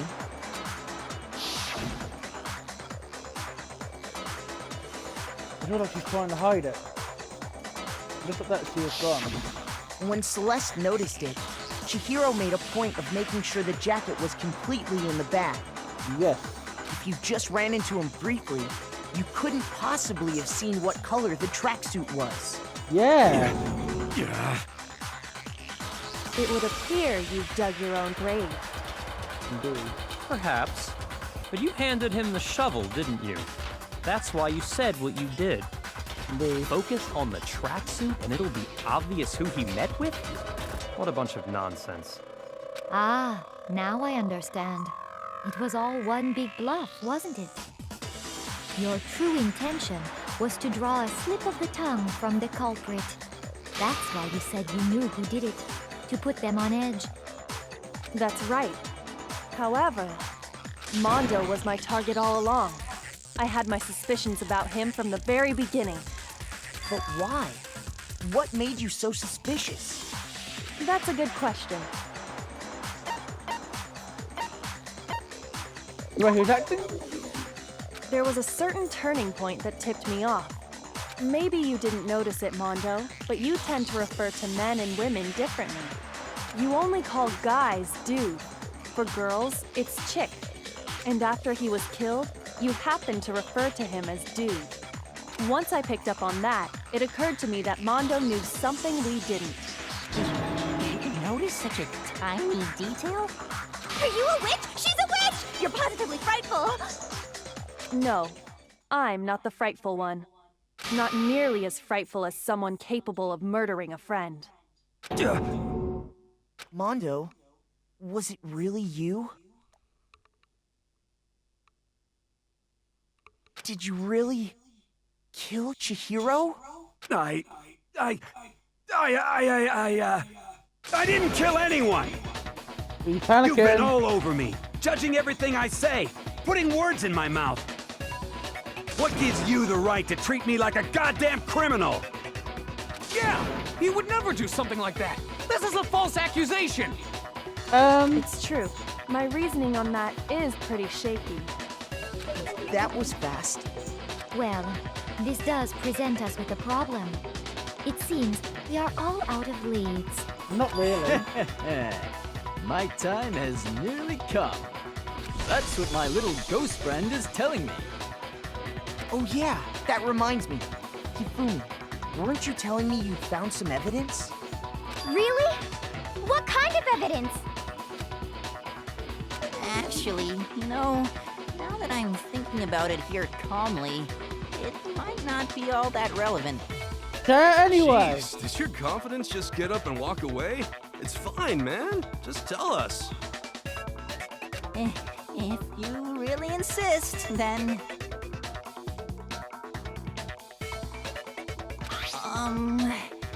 Here it is. Broken ebook? What do you have there? It happens to be an e-handbook. I found it laying on the ground, so I scooped it up. Chihiro! I got it! We know Chihiro's handbook was missing from the scene of the crime, right? For a fact. For a fact indeed. I was totally sure I'd found it. Then it must hold some clue about the culprit, right? Well, that's what I was hoping. But it's busted. It won't even turn on. I imagine the culprit broke it to get rid of any evidence after the murder. That's odd. I didn't think the handbooks were quite so fragile. You're right. They're not. Oh, hello! Yeah, but nice to meet you. By the way, this is a this is a blind playthrough, so I have no idea what's going on, so no spoilers, please. They're totally waterproof and shock resistant. It would take an awful lot to break one. And yet, this one does appear to be broken, as is Leon's, sitting useless in the main hall. For all your confidence, that is a remarkably high failure rate. Indeed. Do you think there might be some kind of mystery in there somewhere? Indeed. How precisely did the handbooks get broken? Right here. Hitting this weak point. I got it! You already told us before that the handbook has one weak point, didn't you? I remember you saying that. Yeah! You remember that? Yes, you told us. Sure, maybe I let that slip, but I never told anyone what the weak point actually was. But if the handbook is supposed to never break, and two of them broke in quick succession, then we can only assume that someone's figured out its weakness. Yes. You know what the weakness is, right, Monokuma? So, what is it? Huh? You're asking me? Yes. I think it's a necessary piece of information if you want this to be a fair trial. Dude, tell us, But Monokuma. if I tell you, and someone else decides to copy it, that would be very not good. Then you can make it a wall. Just tell us already! Why would we want to break our own handbooks? Indeed. Oh well, I have a weakness for pushy demands. But you're sure you won't follow their example? Then allow me to make a special announcement.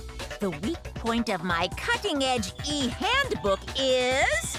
Okay, everybody's gonna pretend I'm when wrong. it's exposed to high temperatures for too long, it will suffer a meltdown and totally break!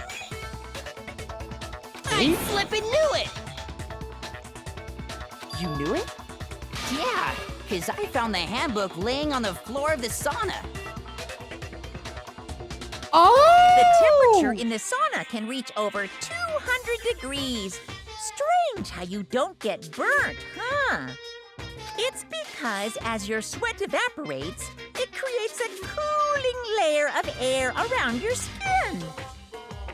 If the hot air of the sauna were somehow pushed directly onto your skin, you'd definitely get fried. Okay, That layer of air would get blown away. That's why you may feel a burning when you move around. So when you're in a sauna, make sure to keep nice and still. Interesting. I learned one new fact today. Me too, Tucker. That is a mere trifling speck of knowledge. Indeed. Anyway, if you found the victim's handbook in the sauna, then the killer must have been purposely trying to raise its temperature in order to break it. Indeed. Meaning the culprit somehow knew its weakness. But how'd they find out? Monokuma said he didn't tell anyone, right? Mondo was fully clothed in the sauna trial! Indeed. Quite the mystery. What if they found out by accident? Yes! What do you mean by accident? What if the killer took their own handbook into the sauna, not knowing its weakness, and it broke? They'd realize it was broken, of course, and it wouldn't be hard to figure out why. And once they had Chihiro's handbook, they knew they had an easy way to dispose of it. I won't say it's not possible, but who would have done something like that? I don't know of anyone who took their handbook into the sauna. I might know someone who did. Whoa! Seriously? I think the one who may have taken their handbook into the sauna was...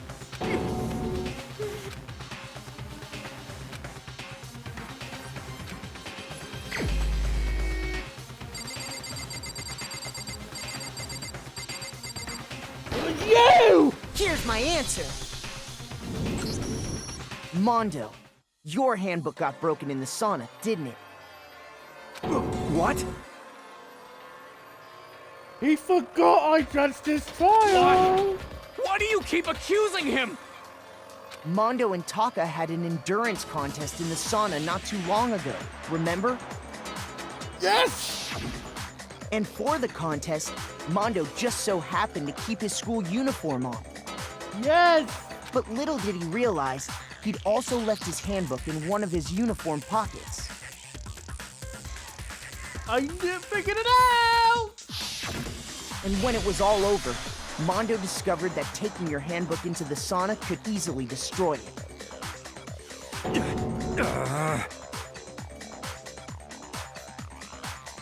No, wait, hold on.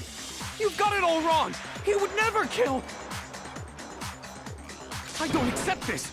Show me the proof. The actual solid proof. I don't want to believe it either, but it's something that proves beyond a shadow of a doubt.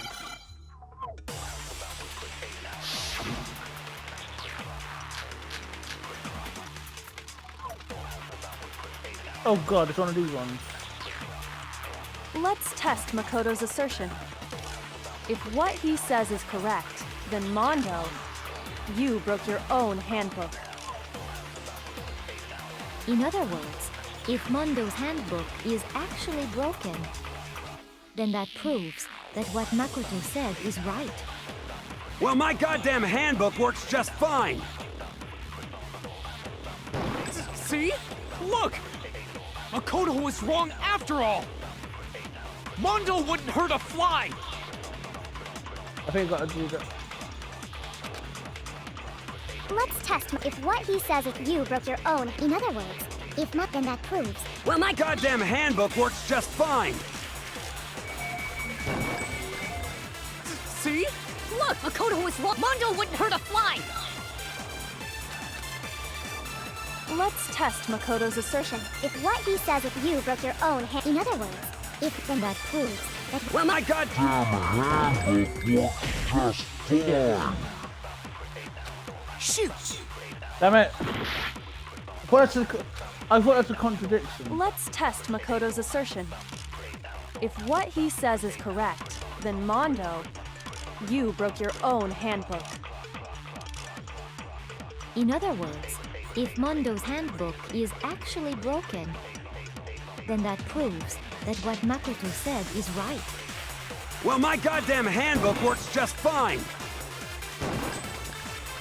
See? Look! Makoto was wrong after all! Mondo wouldn't hurt a fly!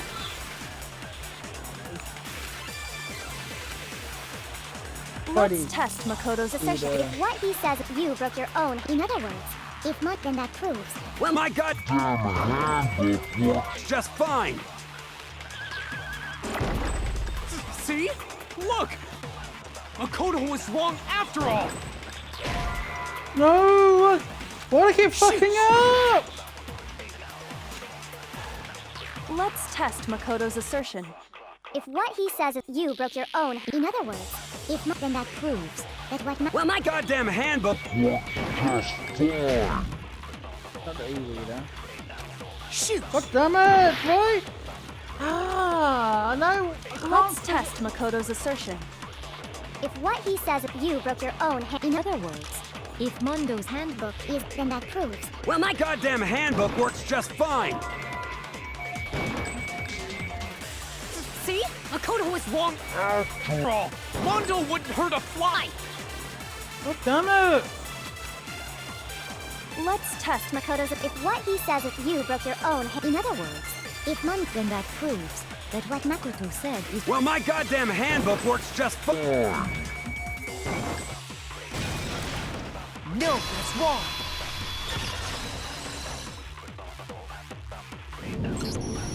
Mondo, the handbook you have right now, is it really yours?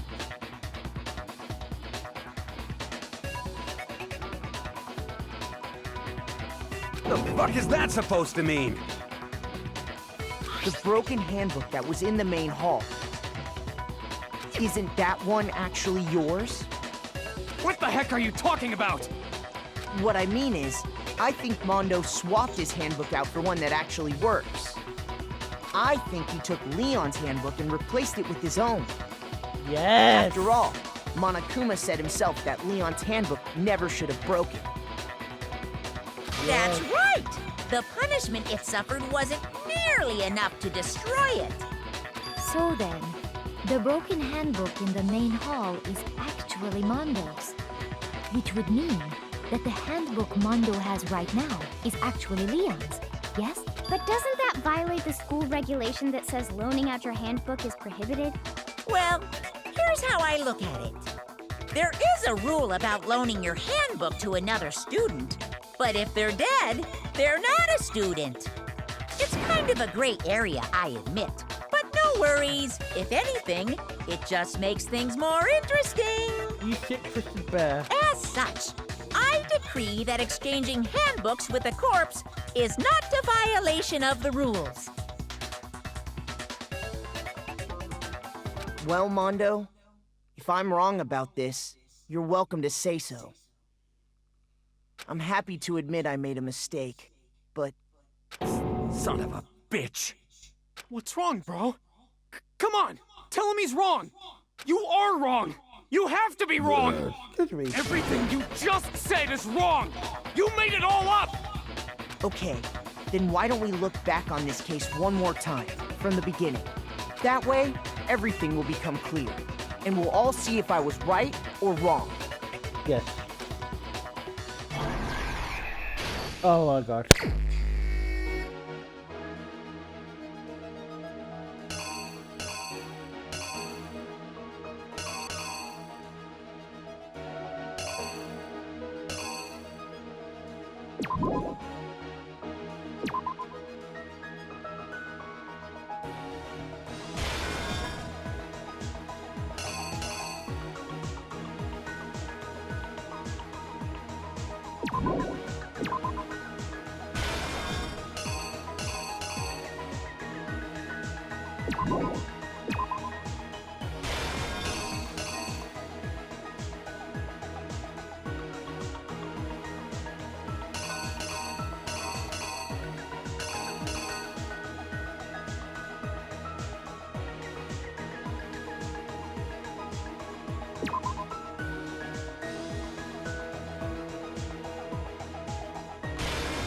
goes there.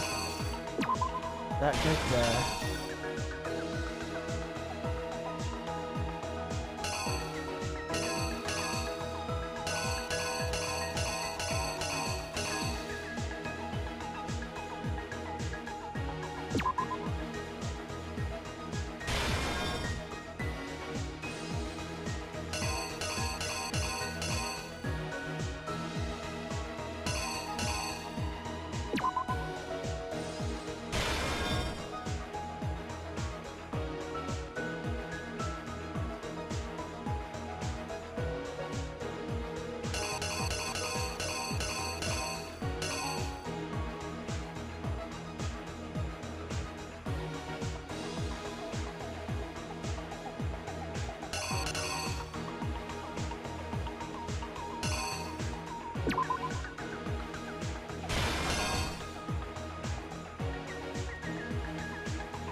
Okay, it's just so confusing.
The killer is you!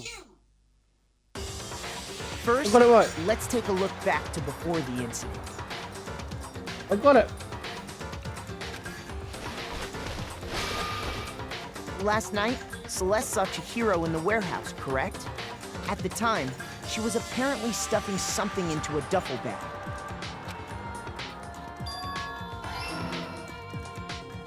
That something was a blue tracksuit.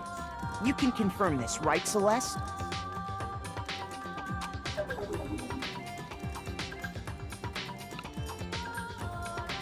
With bag in hand, Chihiro headed out, even though it was officially nighttime. She made her way to the locker room, specifically the boys' locker room. But how could the victim, who was apparently a girl, access the boys' locker room?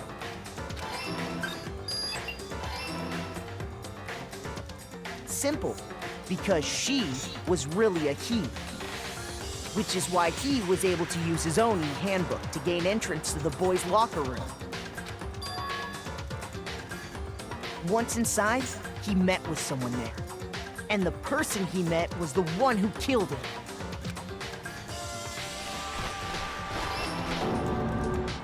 It seems likely that the killer grabbed the nearby dumbbell, approached the unsuspecting Chihiro,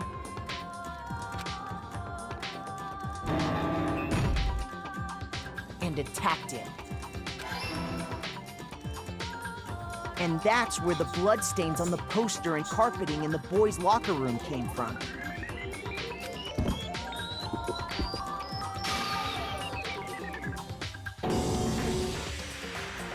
It was likely in the heat of the moment.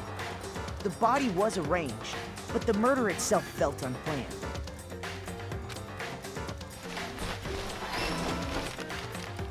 which is why the killer hurried to try and hide the act. First, pulling up the bloodstained carpet. Then, removing the bloody poster.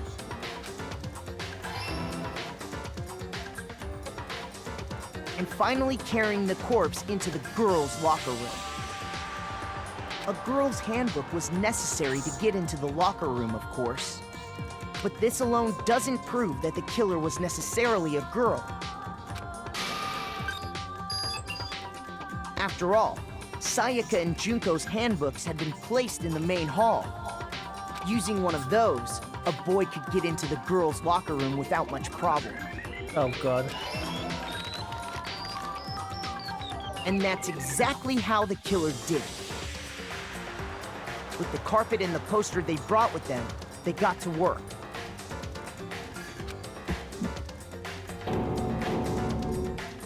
They changed the layout of the boys' and girls' locker room in what you might call a crime scene switch. That could have been the end of things, but no.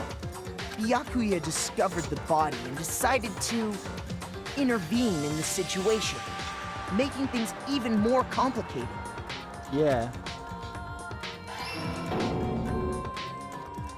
So, after stumbling on the crime scene, he went and grabbed the extension cord from the library, and then he got to work. He used the cord to string up Chihiro's lifeless body.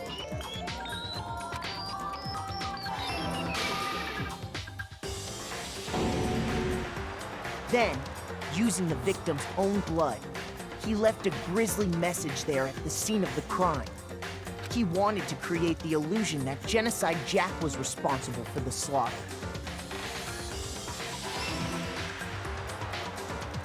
And around the same time that Byakuya was putting together this facade,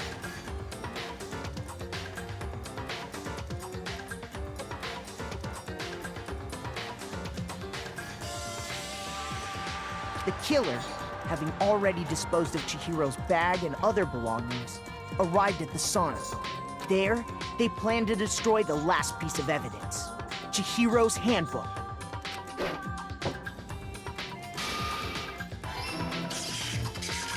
And just as the killer expected, the steamy sauna was enough to ruin the electronic gadget.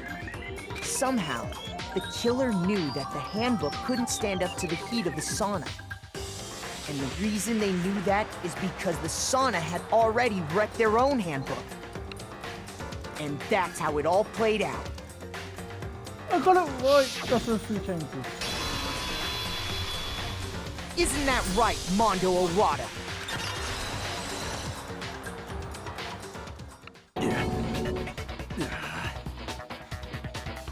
Wait! No! This can't be right! Where's your evidence? Yeah! Where's your evidence? You need evidence! You need proof! Without any proof, you can't pin any of this on him! Otaka! The evidence is one of the very rules of Alien 12 is somehow so remembered right now. That's what the full continuum attitude. Bullet time battles. That's little. So about fever time and nega time? During the bullet time, we press the right bumper. A few times it up into tempo forces to the max. At this point, if you push buttons at random, it won't miss. Press A, however, if you want to destroy your opponent's rebel assault. But it won't last until the battle gauge run out. So it's best possible to use your time. Of course, it wouldn't be fair, you just got extra time, right? You also have to be pressed on called nega time, or your opponent can use. If your opponent has nega time during a bullet time battle, the temp marker disappears, making it quite tough for you to hit the buttons in rhythm. Whoever adds debate, if whoever adds debate, whoever time point, no, never mind. I'm sure nothing will happen. Just don't worry.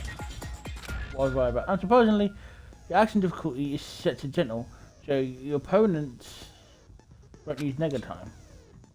Good luck and have fun. Oh god.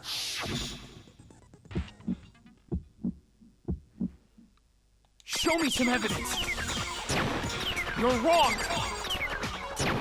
I won't listen! I refute you!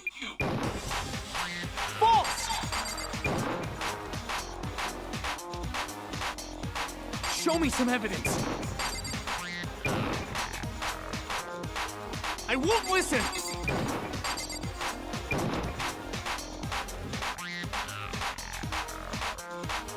I refuse to vote! Show me some evidence! You're wrong! I won't listen! I refute you! Show me some evidence! This should prove it!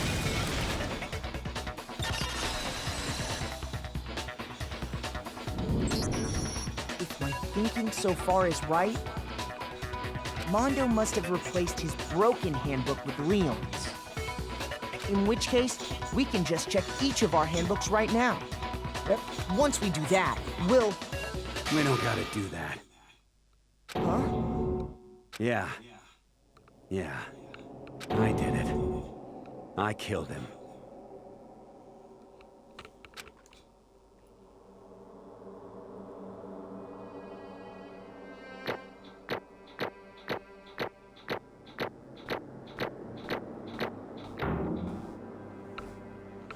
Oh, got an eye, that's good.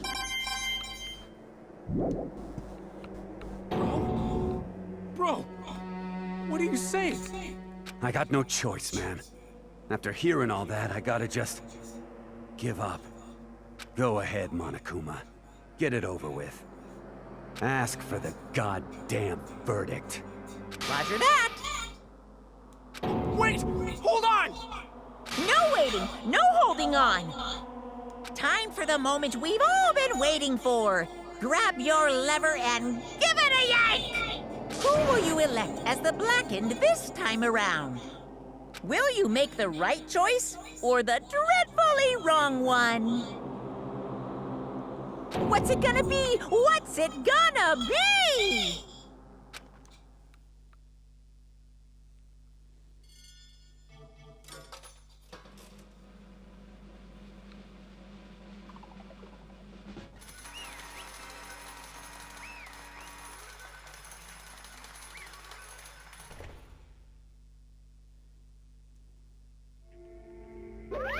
What? Oh, looks like it's time.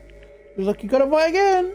Yes, the Blackened that killed Chihiro Fujisaka was Mondo Owada! Unbelievable. In that case, I was wondering. The vote was not unanimous. Takayashi chose the wrong answer. You're turning very close attention, Mr. Ishimura. You need to be more careful. I refuse to believe it. There's no way I could kill someone. Sorry. What is this? Why are you apologizing? Why?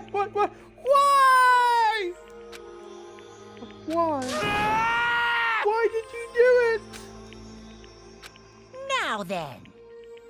Well, looks like Mondo's taking a vow of silence, so allow me to explain on his behalf. Actually, The story of the murder this time is the sad story of two men.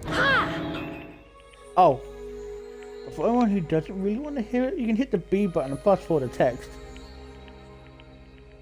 He's fucking talking to me! No!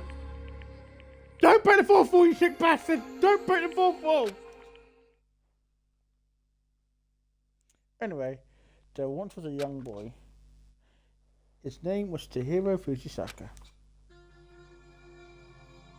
He had an extreme inferior complex regarding his lack of strength.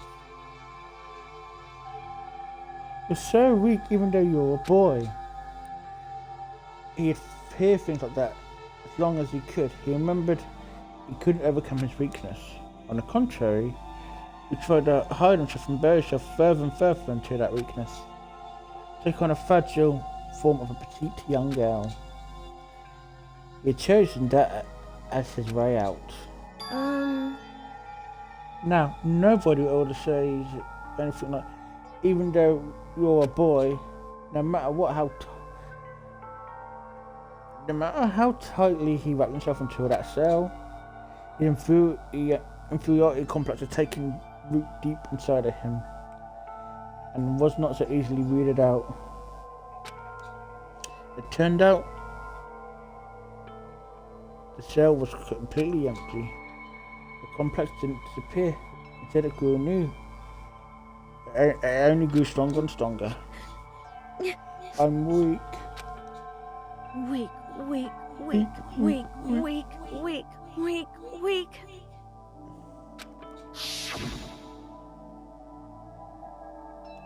Once the killing game began at school, he had no choice but to accept this fact.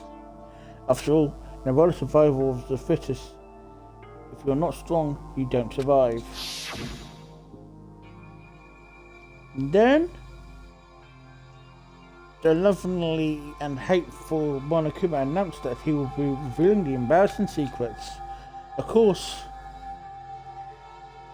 Which of course included Chihiro's embarrassing secrets, which I was more than willing to divulge.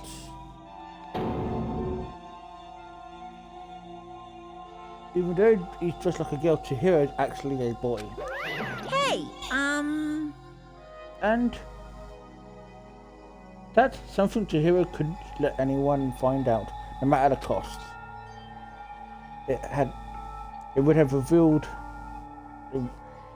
if that was to be revealed at no end, the hardened cell would crack, the armor would fallen away. No doubt, those around him would torture him more than ever before. Even he began to thrust into this dilemma, he must have sent himself spiraling into despair. And yet... I'm sorry. I'm sorry, I don't really want to talk about it right now. But I also don't want to leave things to where they are. So we can talk about it later? After our trombone becomes strong, then I can tell everyone. And knowingly, he used the threat of discovery to make himself to become stronger. That's right. Now's my chance. I want to change. I'm going to get stronger and accept who I am. Strong enough so whenever they say, even though you're a boy, I'll be okay, I'll get better. With that thought at the front of his mind, he resolved to take immediate action. And so, that day, made a commitment to begin exercising, so he prepared to retrain his mind and body. But sadly, it would be his first and only chance he would at it. Hey, When he said this answer, he thought it would be good to ask someone's help. But he wanted to tell the person who first keep a secret. Then asked him for help from there. The person he went to... Yeah, that's right. ...was me. Yep, it sure was. The biker gang fella. He had been painfully clear about how important his manly promise were. So Chihiro figured that he could find him under and his honor would make him keep the secret. Plus, Mr. Matsumoto was a very simple, strong man that Chihiro had always aspired to be. Maybe talking to Mondo about it, he would help me give me some courage. So he went and asked Mondo to help him become strong. That was his aspiration. And though that's only with Mondo's support we'll be able to come close to that. Correct. Then that must have been why Mondo did what he did. To get the promise he made to Hiro. Huh? He did what? I mean, that's why Mondo carried Chihiro from the boys' locker room to the girls' locker room? Indeed. Yes, that's exactly what I mean. Wasn't that to cover up for? Wasn't that to cover up what he done? Certainly. That could have been part of it, but I don't think it was the main reason. Real purpose was the promise between men he made to Chihiro. But how does moving the body keep a secret? Because... Yes, everyone knew if he'd been killed in the boys' locker room, everyone would have been arguing how she got into the boys' locker room, right? Once that started up, at least a few of us would have immediately begun to suspect his identity, so tried to protect Chihiro by putting him in the girls' locker room and stealing his handbooks. See? Then Mondo could keep the promise he made to Chihiro, who he'd also killed. What? Why would he do that, Stevie? The more I hear you guys talk, the more and more I don't understand. I mean, you guys touched each other, right? What? So why? Why did you? Because no matter what I did,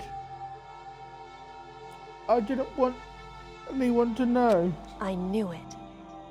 So what? So that's what triggered it after all.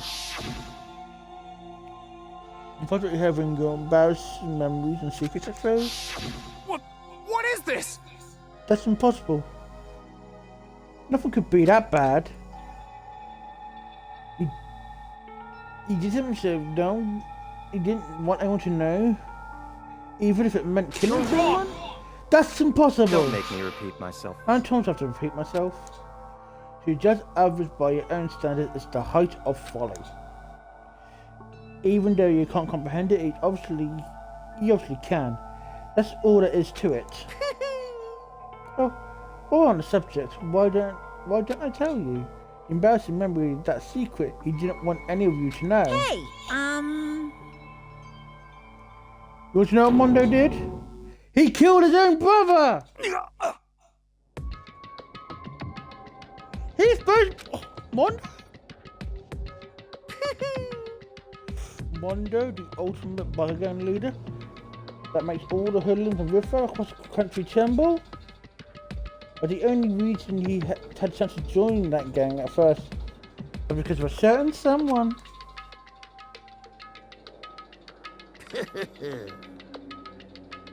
Mondo's older brother's name was Hidaya Owada. Mondo had nothing but respect for him.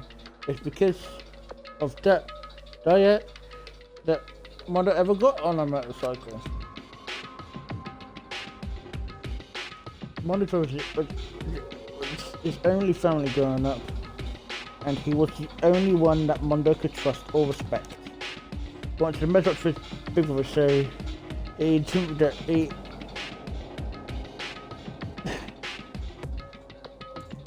imitated him in every way, in everything he did. Mondo was at the time of a starry-eyed kid brother. Meanwhile, the connected older brother had put together a local motorcycle gang. Everyone knew he had grown to the biggest biker gang in the country. There, the older brother was number one in the gang. Number two was his younger brother, Mondo. In the beginning, everything was so peachy and gravy. But then Mondo started to think about how could he ever have taken over the gang from his brother someday. His brother's greatness, his reputation, gnawed on Mondo's very soul. That kid's gonna ever take Daya for sure, huh? Daya created this gang with his bare hands. Mondo's just along for the ride. Can someone like that really be our leader? All that's to do is make the gang look bad. But every day, Mondo heard gossip and whispers from other members of the gang. Which is why... I gotta get stronger than Daya. Once. Just one time. No matter what. Don't fuck with me. I don't care what it takes. I gotta come out on top. And on the night of his valuable retirement ceremony, Mondo challenged him to a street race. But during the race, tragedy struck.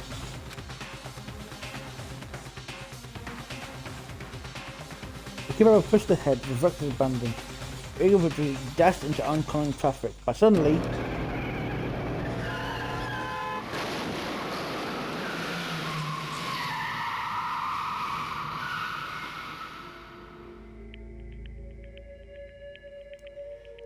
lying in his kid's arms was the older brother, delivered his final words. My bad, kid. I fucked up, sorry. Of course he knew it was his elder brother's fault, but Dino blamed him for what happened. Hey kid, it's up to you. No matter what you do, you gotta keep the gang together.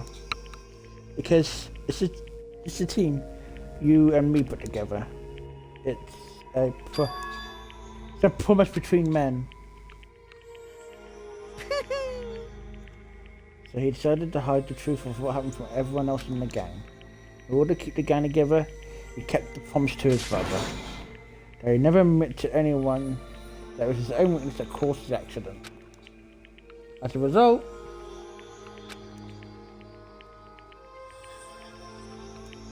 the team was made even stronger under the banner of the kid who bested his big brother. That was going to use his clip up so he got stupid and killed himself. That's the explanation for what happened to Mondo's lie became the truth. He wanted to lead the team so bad he was willing to tell all kinds of lies about his brother. I just... Strong! Strong! And yet... as our killing game began, he realised, no matter how tough he pretended to be, he was just another weakling that could die in an instant. Then the lovely and hateful Monokuma announced the revealing of the embarrassing secrets. At that point, it was clear I would have no problem shedding the light on his secret. Mondo killed his own older brother. No matter what, I couldn't let the other gang members find out. If that happened, everything would have been ruined. Everything my brother had worked on to create would have been destroyed. His death, all the guilt I'd been carrying all around, it would have all been for nothing. And so that's why... Monday, after I saw what Monokuma had on me, my head filled with all kind of fuzzy unease. This began swirling around. I'd never felt anything like it before. I didn't know what to do about it. I wasn't sure what to think or say. But after a while, that fuzzy unease turned to a rock-hard lump of anxiety way down in my stomach. And it was right round then Chihiro asked me to start working out with him. Right there, then and there, he told me a secret. Seriously, Jesus? I'm sorry. Yeah, I'm sorry I lied to you. But why? Why are you telling me this all of a sudden? Huh? Because, I mean, you've kept a secret all this time, right? If anyone found out, you would... But... You're right, but... I want to change. I want to change. I wrapped myself with a lie. I'm weak. I want to destroy that version of me forever. His words were like a knife in my guts. I felt like he was exposing a lie I'd been living myself. I want to change. I don't want to be weak anymore. You're so strong. It can't hurt you, right? What was Secret Monokuma might tell us? You piece of... So what? You saying I should say it? What? What? Alabama. You're saying, if I'm really who I am, I will be able to tell everyone my secrets? Huh? I was jealous. I was jealous of Chihiro's strength. He had the strength to face his own weakness and try and overcome it. It was the kind of strength I never had. I was so jealous of him. That jealousy breaks me. What? Are you making fun of me? I'm strong. Are you fucking with me right now? No! I'm not. It's okay, done. I'm not making fun of you. You are really strong, Mondo. I felt like I could hear something too weak. Nothing inside my head. What do you want me to do? What am I supposed to do? Am I supposed to sit back and let my secret get revealed and ruin everything? What's wrong? What's wrong? Damn you! Why did you have to tell me that? Why are you trying to rub my failure in my face? I just wanted to... I just really admire you. I admire your strength. Yeah, that's right. That's right, I am strong. I'm strong. I'm strong. Strong. Stronger than you. You son of a bitch. Stronger than die. I don't remember anything after that. When I read it again, he was lying at my feet, covered in blood.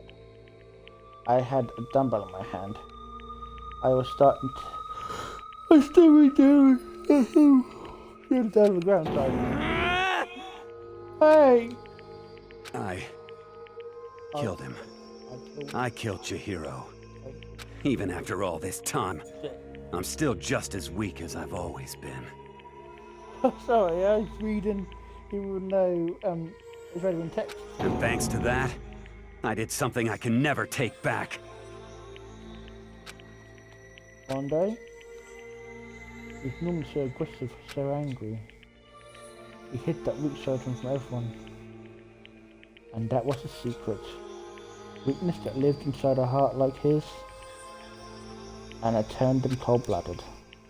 God damn it!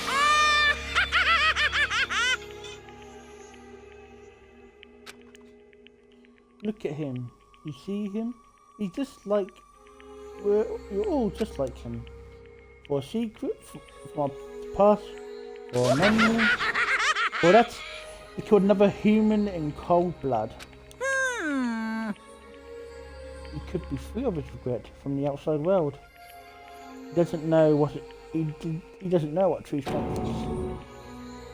Did you see hope anywhere in there? Because I sure didn't. You bastard!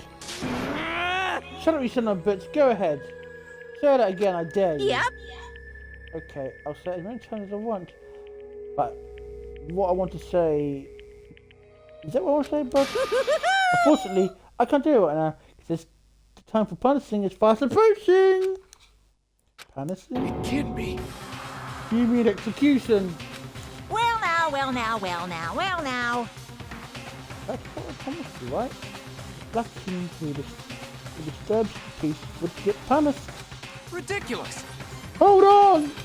Now then, I prepared a very special punishment. For Mondo Arada, the ultimate biker gang leader. No, wait! Wait! Let's give it everything we've got. It's punishment time! I said wait! Sorry, man. I couldn't keep the promise we made. From one man to another.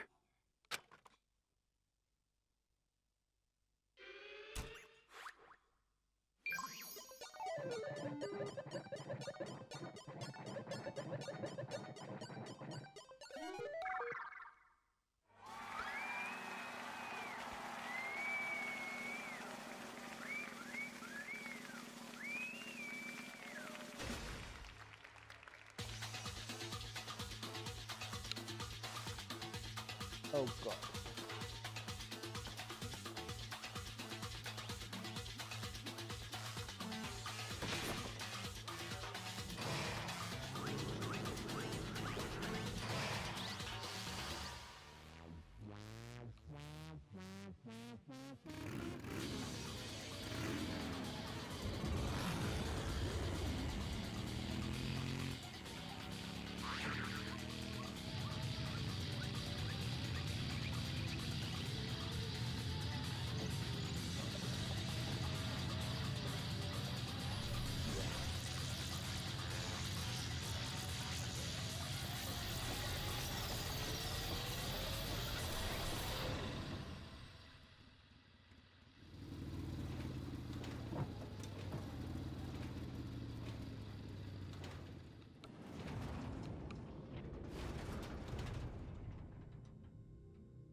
God's sake, you're sick.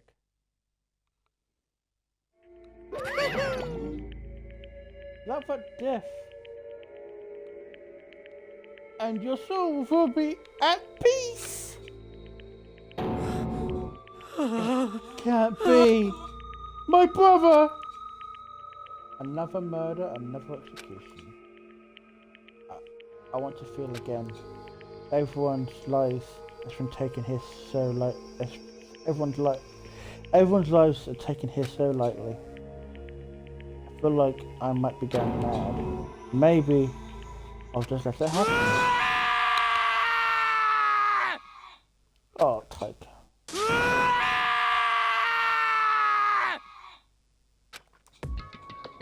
It's like a sad scream and buried our skulls. We were forced to realize once again. But of course, we had to. What disappointment. Is this the end of the game? Waka! What is this? Are you completely insane? You know that. A game? One of friends died. Do you realize that? Naturally. Of course I do. Because this is a game of life or death. Hey. I don't have anything to say to you. I don't have a response for that except... However... I just don't understand why. Why did you go out your way to disguise Mondo's crime? What? Why? Isn't it obvious? Because it made things more interesting. His voice was calm and motionless, like the voice of death chilled me to the bone. Last night, when the murder took place, I was in the library as usual. Honestly. So you ignored the light time rule too? That will never matter to me. I don't recall ever agreeing to it. There is nothing to be done. Well, I don't particularly care, but please continue. Night time grew late and decided to return to my room, which was when I stumbled upon him. I spotted Mondo coming out the girls' locker room. After he'd gone, I looked inside and saw the corpse. What? You mean you actually witnessed the murder? He was such a fool. It was the slightest idea I'd seen him. Well... So you're saying you knew who the culprit was from the very beginning? That's right. Indeed. What? That had been the end of it. How boring would that have been? I mean, what a waste of time. You'd have the answer revealed right at the beginning. So I decided to lend a helping hand. I thought I'd liven things up. You did that to liven things up? I see.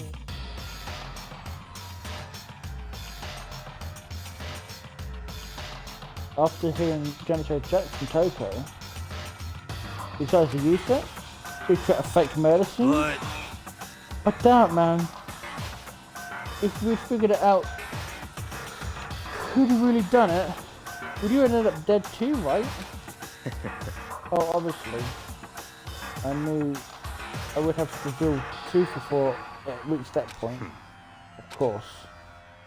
Barker turned to me and looked me in the eyes. I could feel his sharp eye fishing into mine. Thanks to a remarkable someone, I never did. And I was able to perform an interesting experiment. Interesting. Once I do decide to become the Blackened, now I know who I have to watch out for. What? Correct. So that was your reason? Are you satisfied? Indeed. Yes, we've done listen to your story. Moving on. Hey. There's someone I'd like to ask you, Mama Kuma. What's this? Oh. I'm up next. You like to perform these elaborate executions each time, correct? My question is why? Do you like them? But you know this is punishment is for despair, not just for you. All the punishment, all this despair, is this my gift to mankind itself? What? You're over-exaggerating. I am not over-exaggerating. These final punishments meant to transform all hope to despair. Damn. What do you mean? Huh? Mean? Mean? Mean? What the heck? Mean. Damn it! I don't understand why you have to pick apart every little stupid thing. Excuse me. Whatever. It doesn't matter. In the end, we're gonna stand here alone as the victor. Then everything will be real to me. Ooh, how The never gonna know family. You truly understand me. Pretty sure we start with terrifying friendship. That's enough. Shut up. I'll never stick to a level of a childish criminal like you. Just let me say this. I swear, Jesus, you're up next. I'm gonna find you and kill you, understand? In the name of my family. The only tell my family for this victory is a foregone conclusion. You're getting all riled up! So cool! You're like the main character of Reaper game or something. No trash mob for you! I swear, whoever takes, I'll kill you. Temper. Sounds like someone needs a nap.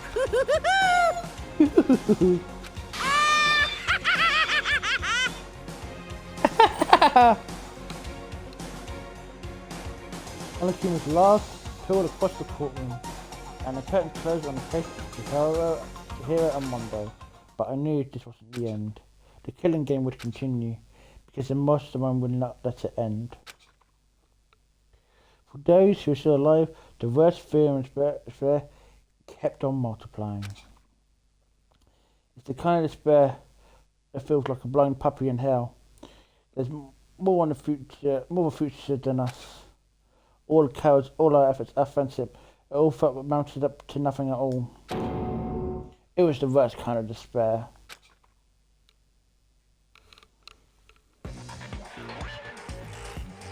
Well, anyway, like I was saying...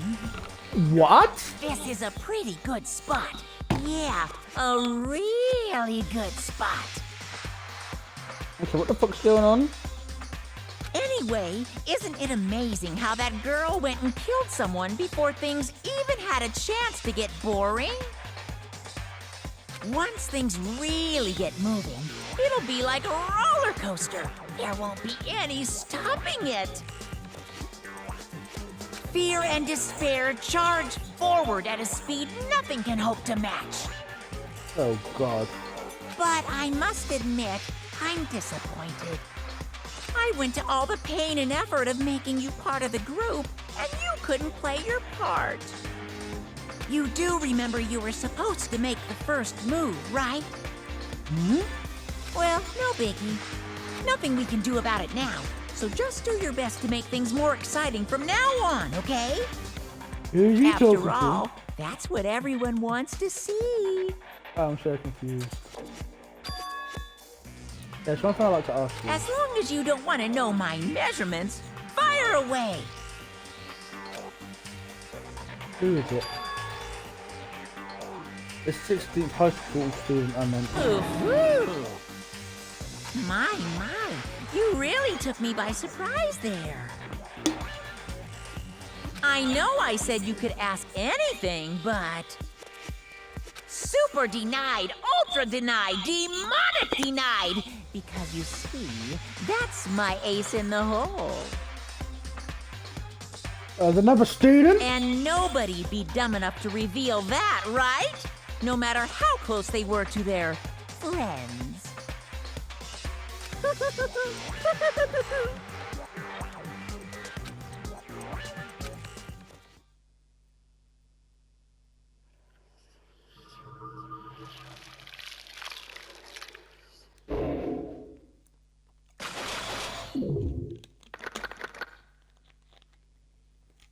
Only 10 students left.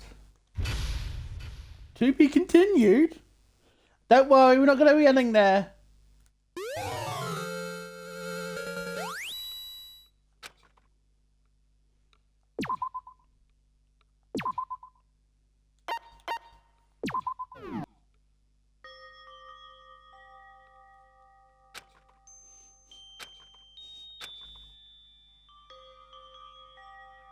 I know I shouldn't cry, but I've had enough. No, Athena, please no. Athena, no. I can't take it anymore. Athena, no. Getting out of here anytime soon. It's impossible. No, please don't be the next killer. I can't let myself think about how much I want to get out of here. Please, no. If I keep thinking like that, I might decide to.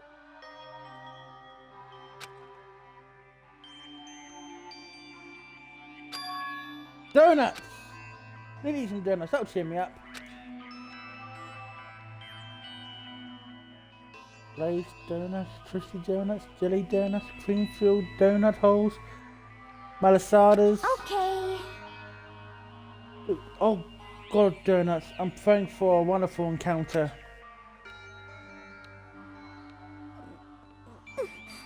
I'm sorry.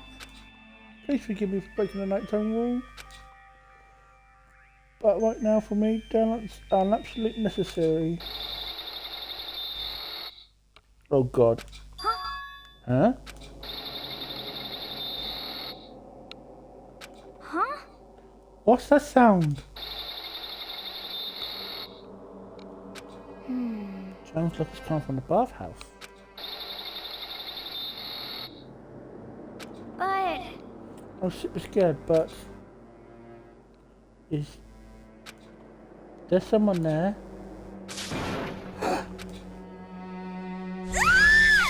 What the fuck?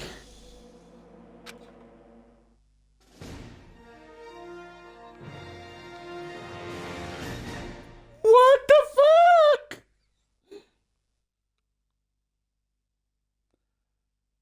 The morning after the conclusion of the second class trial. Everyone met on the donut hall, just like always. And I expected to start like any other day. Oh. What I expected, that's what I expected, but today count kinda sucks. Huh? Like Bayaka still refused to show up. And I haven't seen her anywhere. She said her stomach was hurting, so she's taking it easy in her room for today. Oh. That's probably for her. Normally she's so full of energy. Which is what makes me worry. So then. So she's on the bus. So she's on the bus then. It looks that way. How about that? It's time like this where the committee chairman needs to get things going with a bang. Impossible. Or not. Oh, he's still upset. I guess there's a word since everything that happened yesterday. One of the first showed the unexpected week last night. It's because of Monday. I'm sure there was something so close, and then he finds out Monday killed Chihiro. Then, having to watch Monday get punished. And it's nothing he could have done about it. I can't even imagine what it must have done to him. Well, I mean, what's going to happen now? We haven't found a way out. I don't have an idea if help ever going to come. It's like... I'm more depressed now just thinking about it. We simply have to make the best of things, do our best, get along and live here together in peace. Forget about the outside world, let's accept this new world and hope. That's the hope we have now. What? Live here forever? Well, here everything's convenient. We have food, clothes, our needs are seen to. Why are you dissatisfied? Right? Let me ask you. What's it about the outside world? Are you longing for? Is that okay? Competition, discrimination, victimization, violence. Society is growing. Grows. Does its perverse. In the case the current situation, not. Demon Angel. Pretty pudgy princess. Huh? Here we go. Maggie, the Joseph owner. Iron Amazon. Cat Girl. Dog Boy. Robo Justice, the Galactic King. And I mean, there's no 2D here! There is nothing to be done. The mastermind puts what its base desires to an advantage and bending you to their will. You know? Okay, well. Anyway, since that guy's a little catatonic, as the oldest here, I'm officially stepping up to take the lead. So, we're all going to work together and spend the rest of the day searching the school. Searching? I'm right, Oh, it means this can't child is overall. Perhaps. There should be some new places for us to investigate. Yeah, that's the ticket. Maybe we can find some kind of clue this time. Well then. Write it down in, let's flip and begin looking around. You have a problem with that, Celeste? Well, maybe a discovery is waiting for us and may enriching our lives further here. No. The point is to look for clues. And there, just as we're starting to come together, she barged in and ruined the conversation. You called for me, so I appeared. Genocide! You called for me here, so I appeared. Genocide! What? Nobody called for you! What the? How come it's genocide due on Toko? Yes! God, this place is amazing. I can finally just be my murderous self. Which is why I decided to stop holding back. Pepper rings. I'm not hiding. No more hiding in a cave for me. Plus, I have another battle to fight. The whole killer's fit personality thing. Sure done. I'm going to destroy that stereotype. You SOB! I'll fight all day, all night to murder those totally slanderous cliches. Like you are a killer with split personality.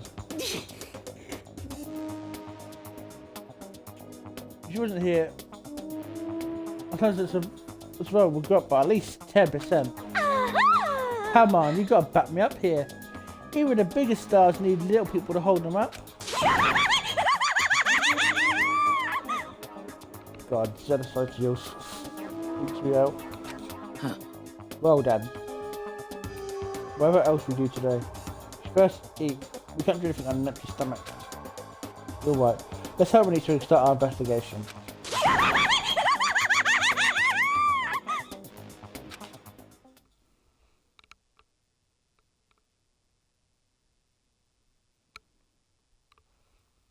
So we're forced to eat breakfast from a murderer.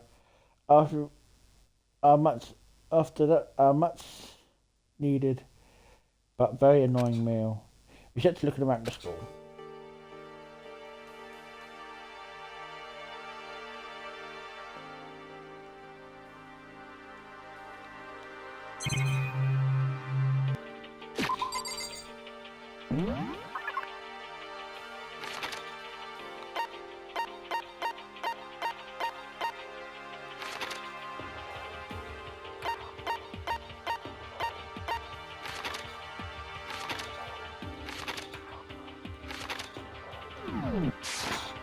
I'm going to quickly have a look around, see if there's any new hidden...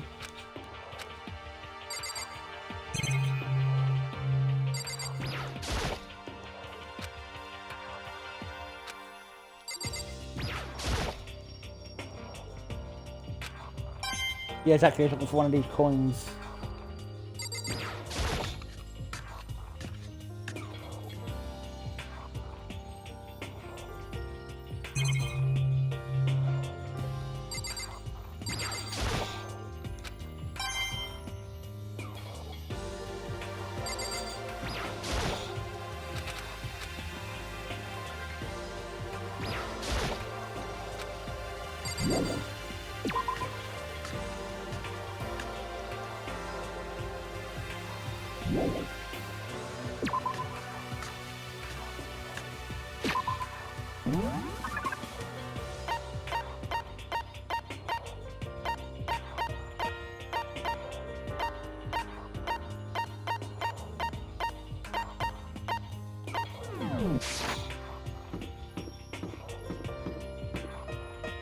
No.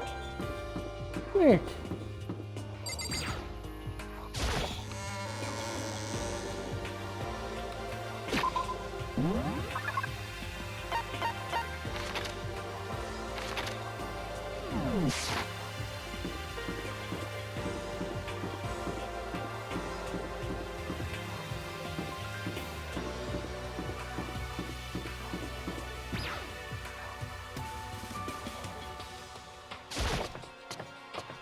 Oh, that makes game starts. Oh, here. Could it be? Nothing's changed from this floor. Main difference is the gate fucking fell into the third floor's gone. I guess they want us to head there next. I wonder what kind of closed up shop there.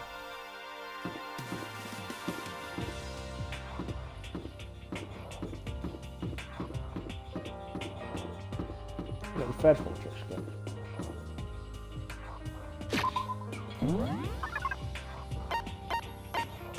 Oh, the bastard.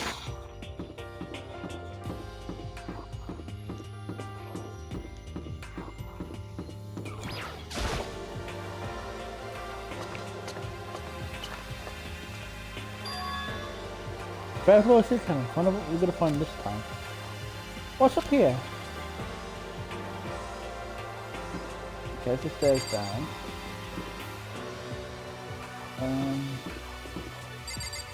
Rec room? No, I'm not gonna let the ball grab map. I'm gonna just go.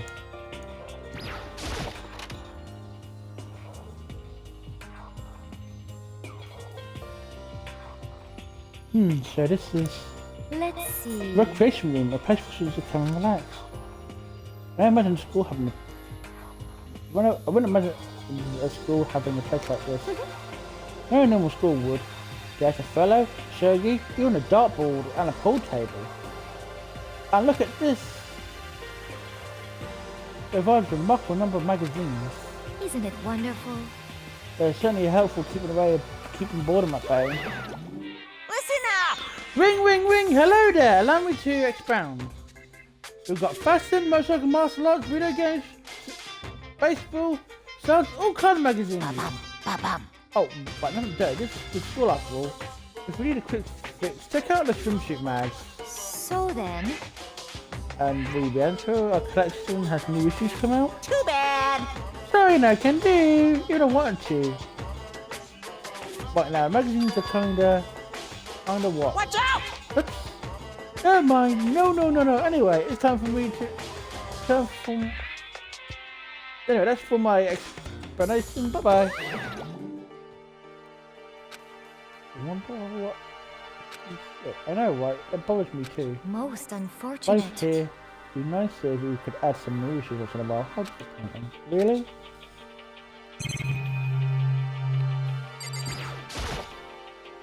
Porto was a normal school for me, but based on Monokuma, or did the school buy it? Still a copy of a fellow. I'm pretty bad. I'm pretty bad at it though. There you go. The door out, I believe. Yeah? There's a table here. Sometimes it's just in the classroom, but also kind of not.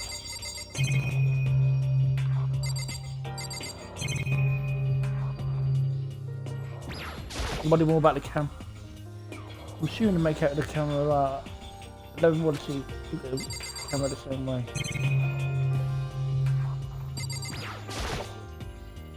I'm looking for couch. Looks pretty comfortable.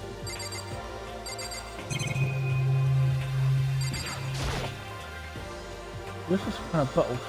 But what the heck is it? Maybe some decoration or something? Beautiful locker. Doesn't seem especially important right now, so I won't expect you to open it. I'll probably be opened in the future episode.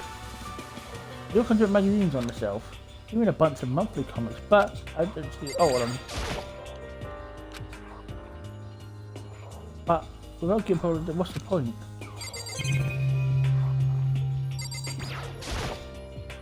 There's even a dartboard. Did Monokuma put this, or was it part of the school anyway? Ah!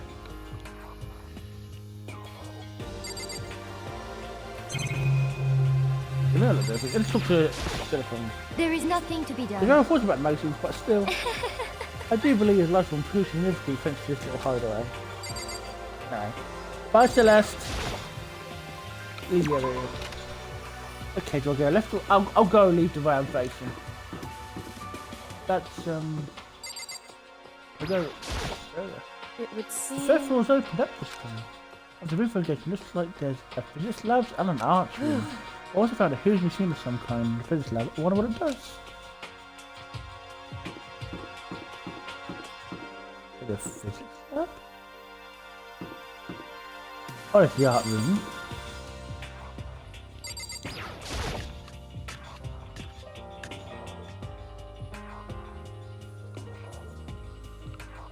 At first glance, at any normal art room, something seems off, or mottled or something.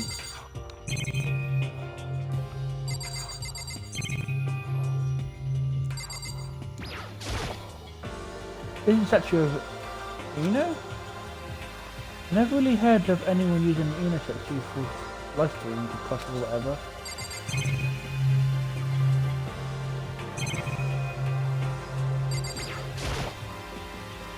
It's a locker. Don't see anything useful inside.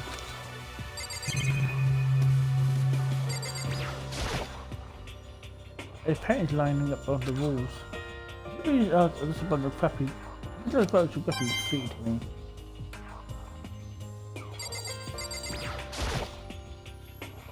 It's a Venus statue, definitely very room art Venus.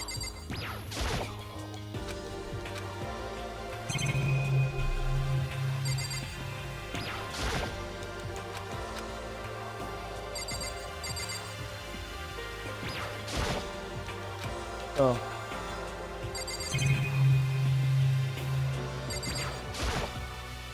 I'm gonna count this and I should ignore them, but I can't help myself.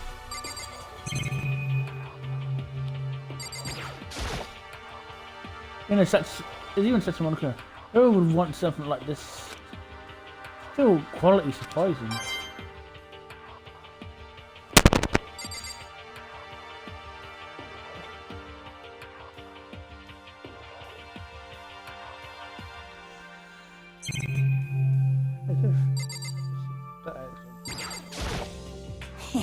Well, look at the equipment. It certainly scratches the artistic itch of mine.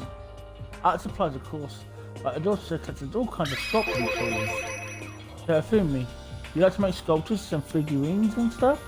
Yes, indeed. Well, normally I limit myself to 2D, but figurines are borderline 2D, so it's okay. I don't even know how that's borderline, but okay. I'm a fan of Turbino, Pumpkinhead, especially anything from Jumbo Wumpingi makes. I want to put it to express movement of muscles. It's so expressive. We've seen his Mama Cat series. Pumpkinhead is a little sculptor fairy, representing the centuries of greatest quality. Jumbo Wonky, meanwhile, is known for his Mecha Messuna series, which leads a worldwide tour. Truly,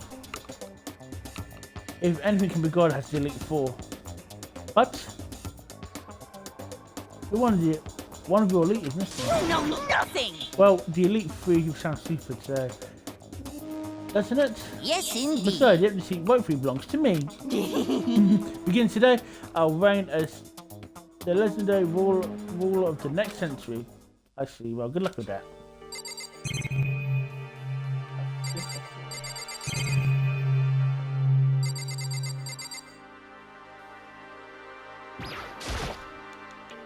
Why can't I get it to look at the...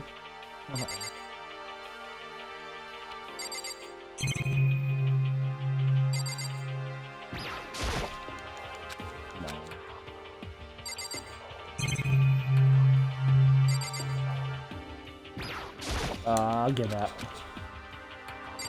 I guess you can find this lab they're talking about. Oh! There's another room! Silly room! This is a possibly attached to the art room. We used to draw all kinds of artsy things.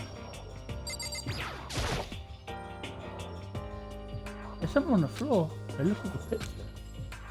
I use my hand to pick it up. It's almost if my own hand froze. What? When I saw the picture, it was Chihiro, Leon and Monday, and they're all smiling. What is this? Questions started racing through my head one after another. Why is it only these two people? What are they doing together? How come they're all smiling like that? What was taken? Who took it? Why is the camera? How did it get developed? And in the picture, the windows in the classroom, there's no metal plates covering them! Which means the picture must have been taken. It wasn't here at Hope's Peak. There's no time to find an answer. All the floating questions all around my head quickly driven up by... That's mine! Get back! Monaco appeared out from there and snatched the photo.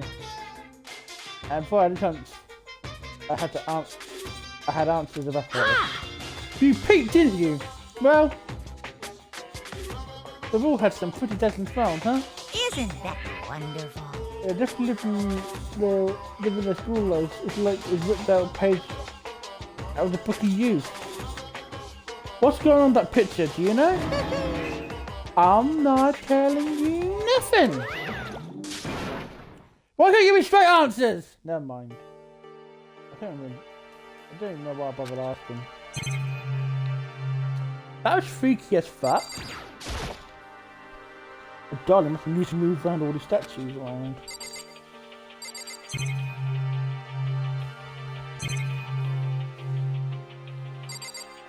Oh, that was fucking creepy. That would never come soon.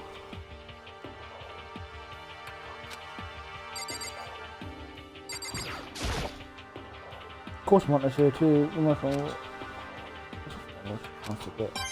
Yes, I was looking for the coin. There's a wooden mats hanging for. I guess they've been used for making sculptures. That's not the room I gotta go out. Leave for apostrophe, yep. Leave the lab. That was fucking creepy. What the hell's going on in this fucking place? I don't like it.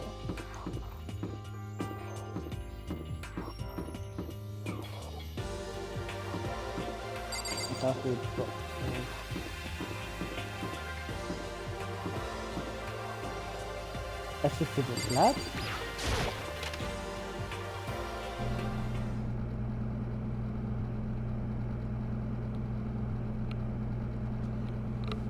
This is a physics lab? This looks like some kind of research institute.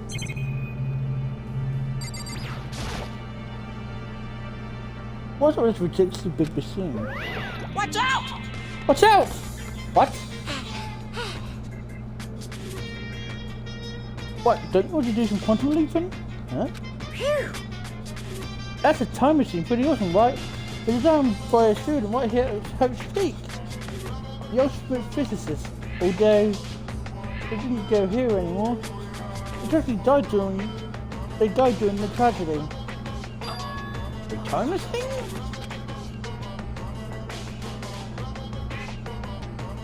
Open time? Okay then. Let me get in there. You can get back to the past, then I can. This is the time. This time I've got model for sure. As far as impossible, this pit machine only goes back a minute. It comes in handy when you leave your micro pizza bagels in the microwave 1 minute too long. 1 minute? What? What's the point? Actually, I'll be lying about the whole thing. But actually, there's a thing as time machine. What? Hey, Honestly, this is just an air purifier. Air purifier? In other words, it can produce clean air no matter what. Where you're at. That thing. You can even live on Mars. Besides, with the contributing low gravity and deadly low temperatures, you probably wouldn't want to live on Mars. You guys! Anyway, this machine is the reason you guys all have delicious air. Can I go messing with it? You break it, it's your butt. That is huge. Finish the energy farm. And that's more. I've got to go out your way to make something so you'll hurt someone. Oh, poor Taka. God damn you.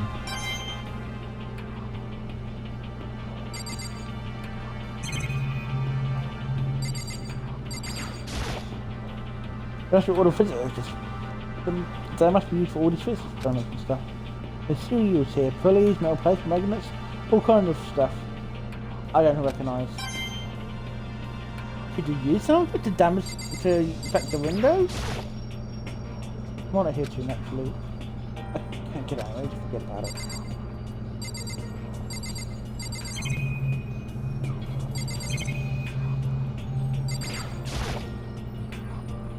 Oh, this is the camera with some kind of weird anime design on it. Kind of beat up, but it looks like it still turns on just fine. It still works. I should show the others later.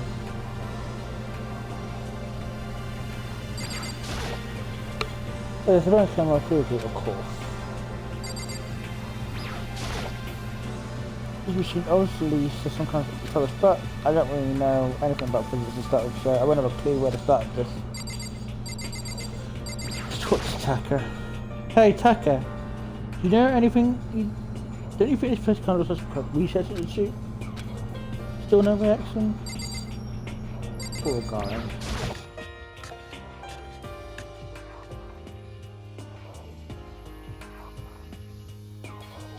This is the equipment room. Pretty organised. A strange campus following the air. Oh, this is so relaxing, so calming. The smell from formaldehyde, it's almost unbearable. I'm getting seriously excited! It's so tempting. Stay the fuck away from me! That's why I dump myself right on it. Of course, Jennifer Jack likes it. It goes to show how really disgusting it is. It really is. I hear a lot of stuff. Actually, a little bit of it is a clue though. Let's get more confused. Maybe we should head to the dining hall and talk about it. For now, I should back to the dining hall. Oh, I want to explore more of that room! When I got back to the dining hall, first thing I noticed was... Hina? I talked to her, but my voice was really drowned out by the others listening to the dining hall. Hina! Hina! Huh? Huh? I thought she was sick or something. Everyone was possibly in pride around Hina. Being surrounded by everyone like this, Hina looked really uncomfortable. Alexa, stop! Hey, Baba! Hina. Are you feeling better already? Yeah, a few donuts. That really helped me a lot. You do really love those donuts? But wasn't your stomach like hurting? Well, my stomach ache kind of made me hungry, so you know. I guess my memory's kind of fuzzy lately. They say that whenever a goldfish eats more food, give it like even if it's about to burst. This is probably the same. It looks like. Just a second. Hey you! Don't you people? You people don't need room to talk. Anyway, I was worried about you. Sorry. Besides that, you. Huh? Jeez. Your looks are huge! What the heck do you put some double up on milk products? Bastard! Stay away from her, fiend! Anyway, the first thing is... You talk about your friend, right, Taka? Right. And with that, we are ending things right now. A young man of mine is very hungry, so we can really get going. I don't know if you can see me, my room's getting a bit dark, but... We're going to end things for today, and next time we're going to explore more of this mysterious lab and figure out what's going on with that picture and possibly ghosts. But anyway, if you're watching on YouTube, hit the like button, subscribe, ring the bell for notifications. If you're watching this on Twitch, please give us a follow and subscription if you can. Now we're going to figure out who we can raid, because I don't know who's on at the moment. Going to have a quick nose through and see who got to raid.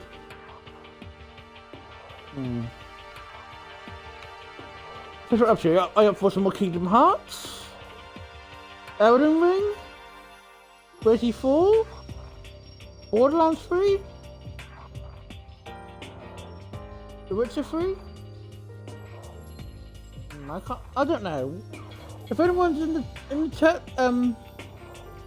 let me know what you guys think.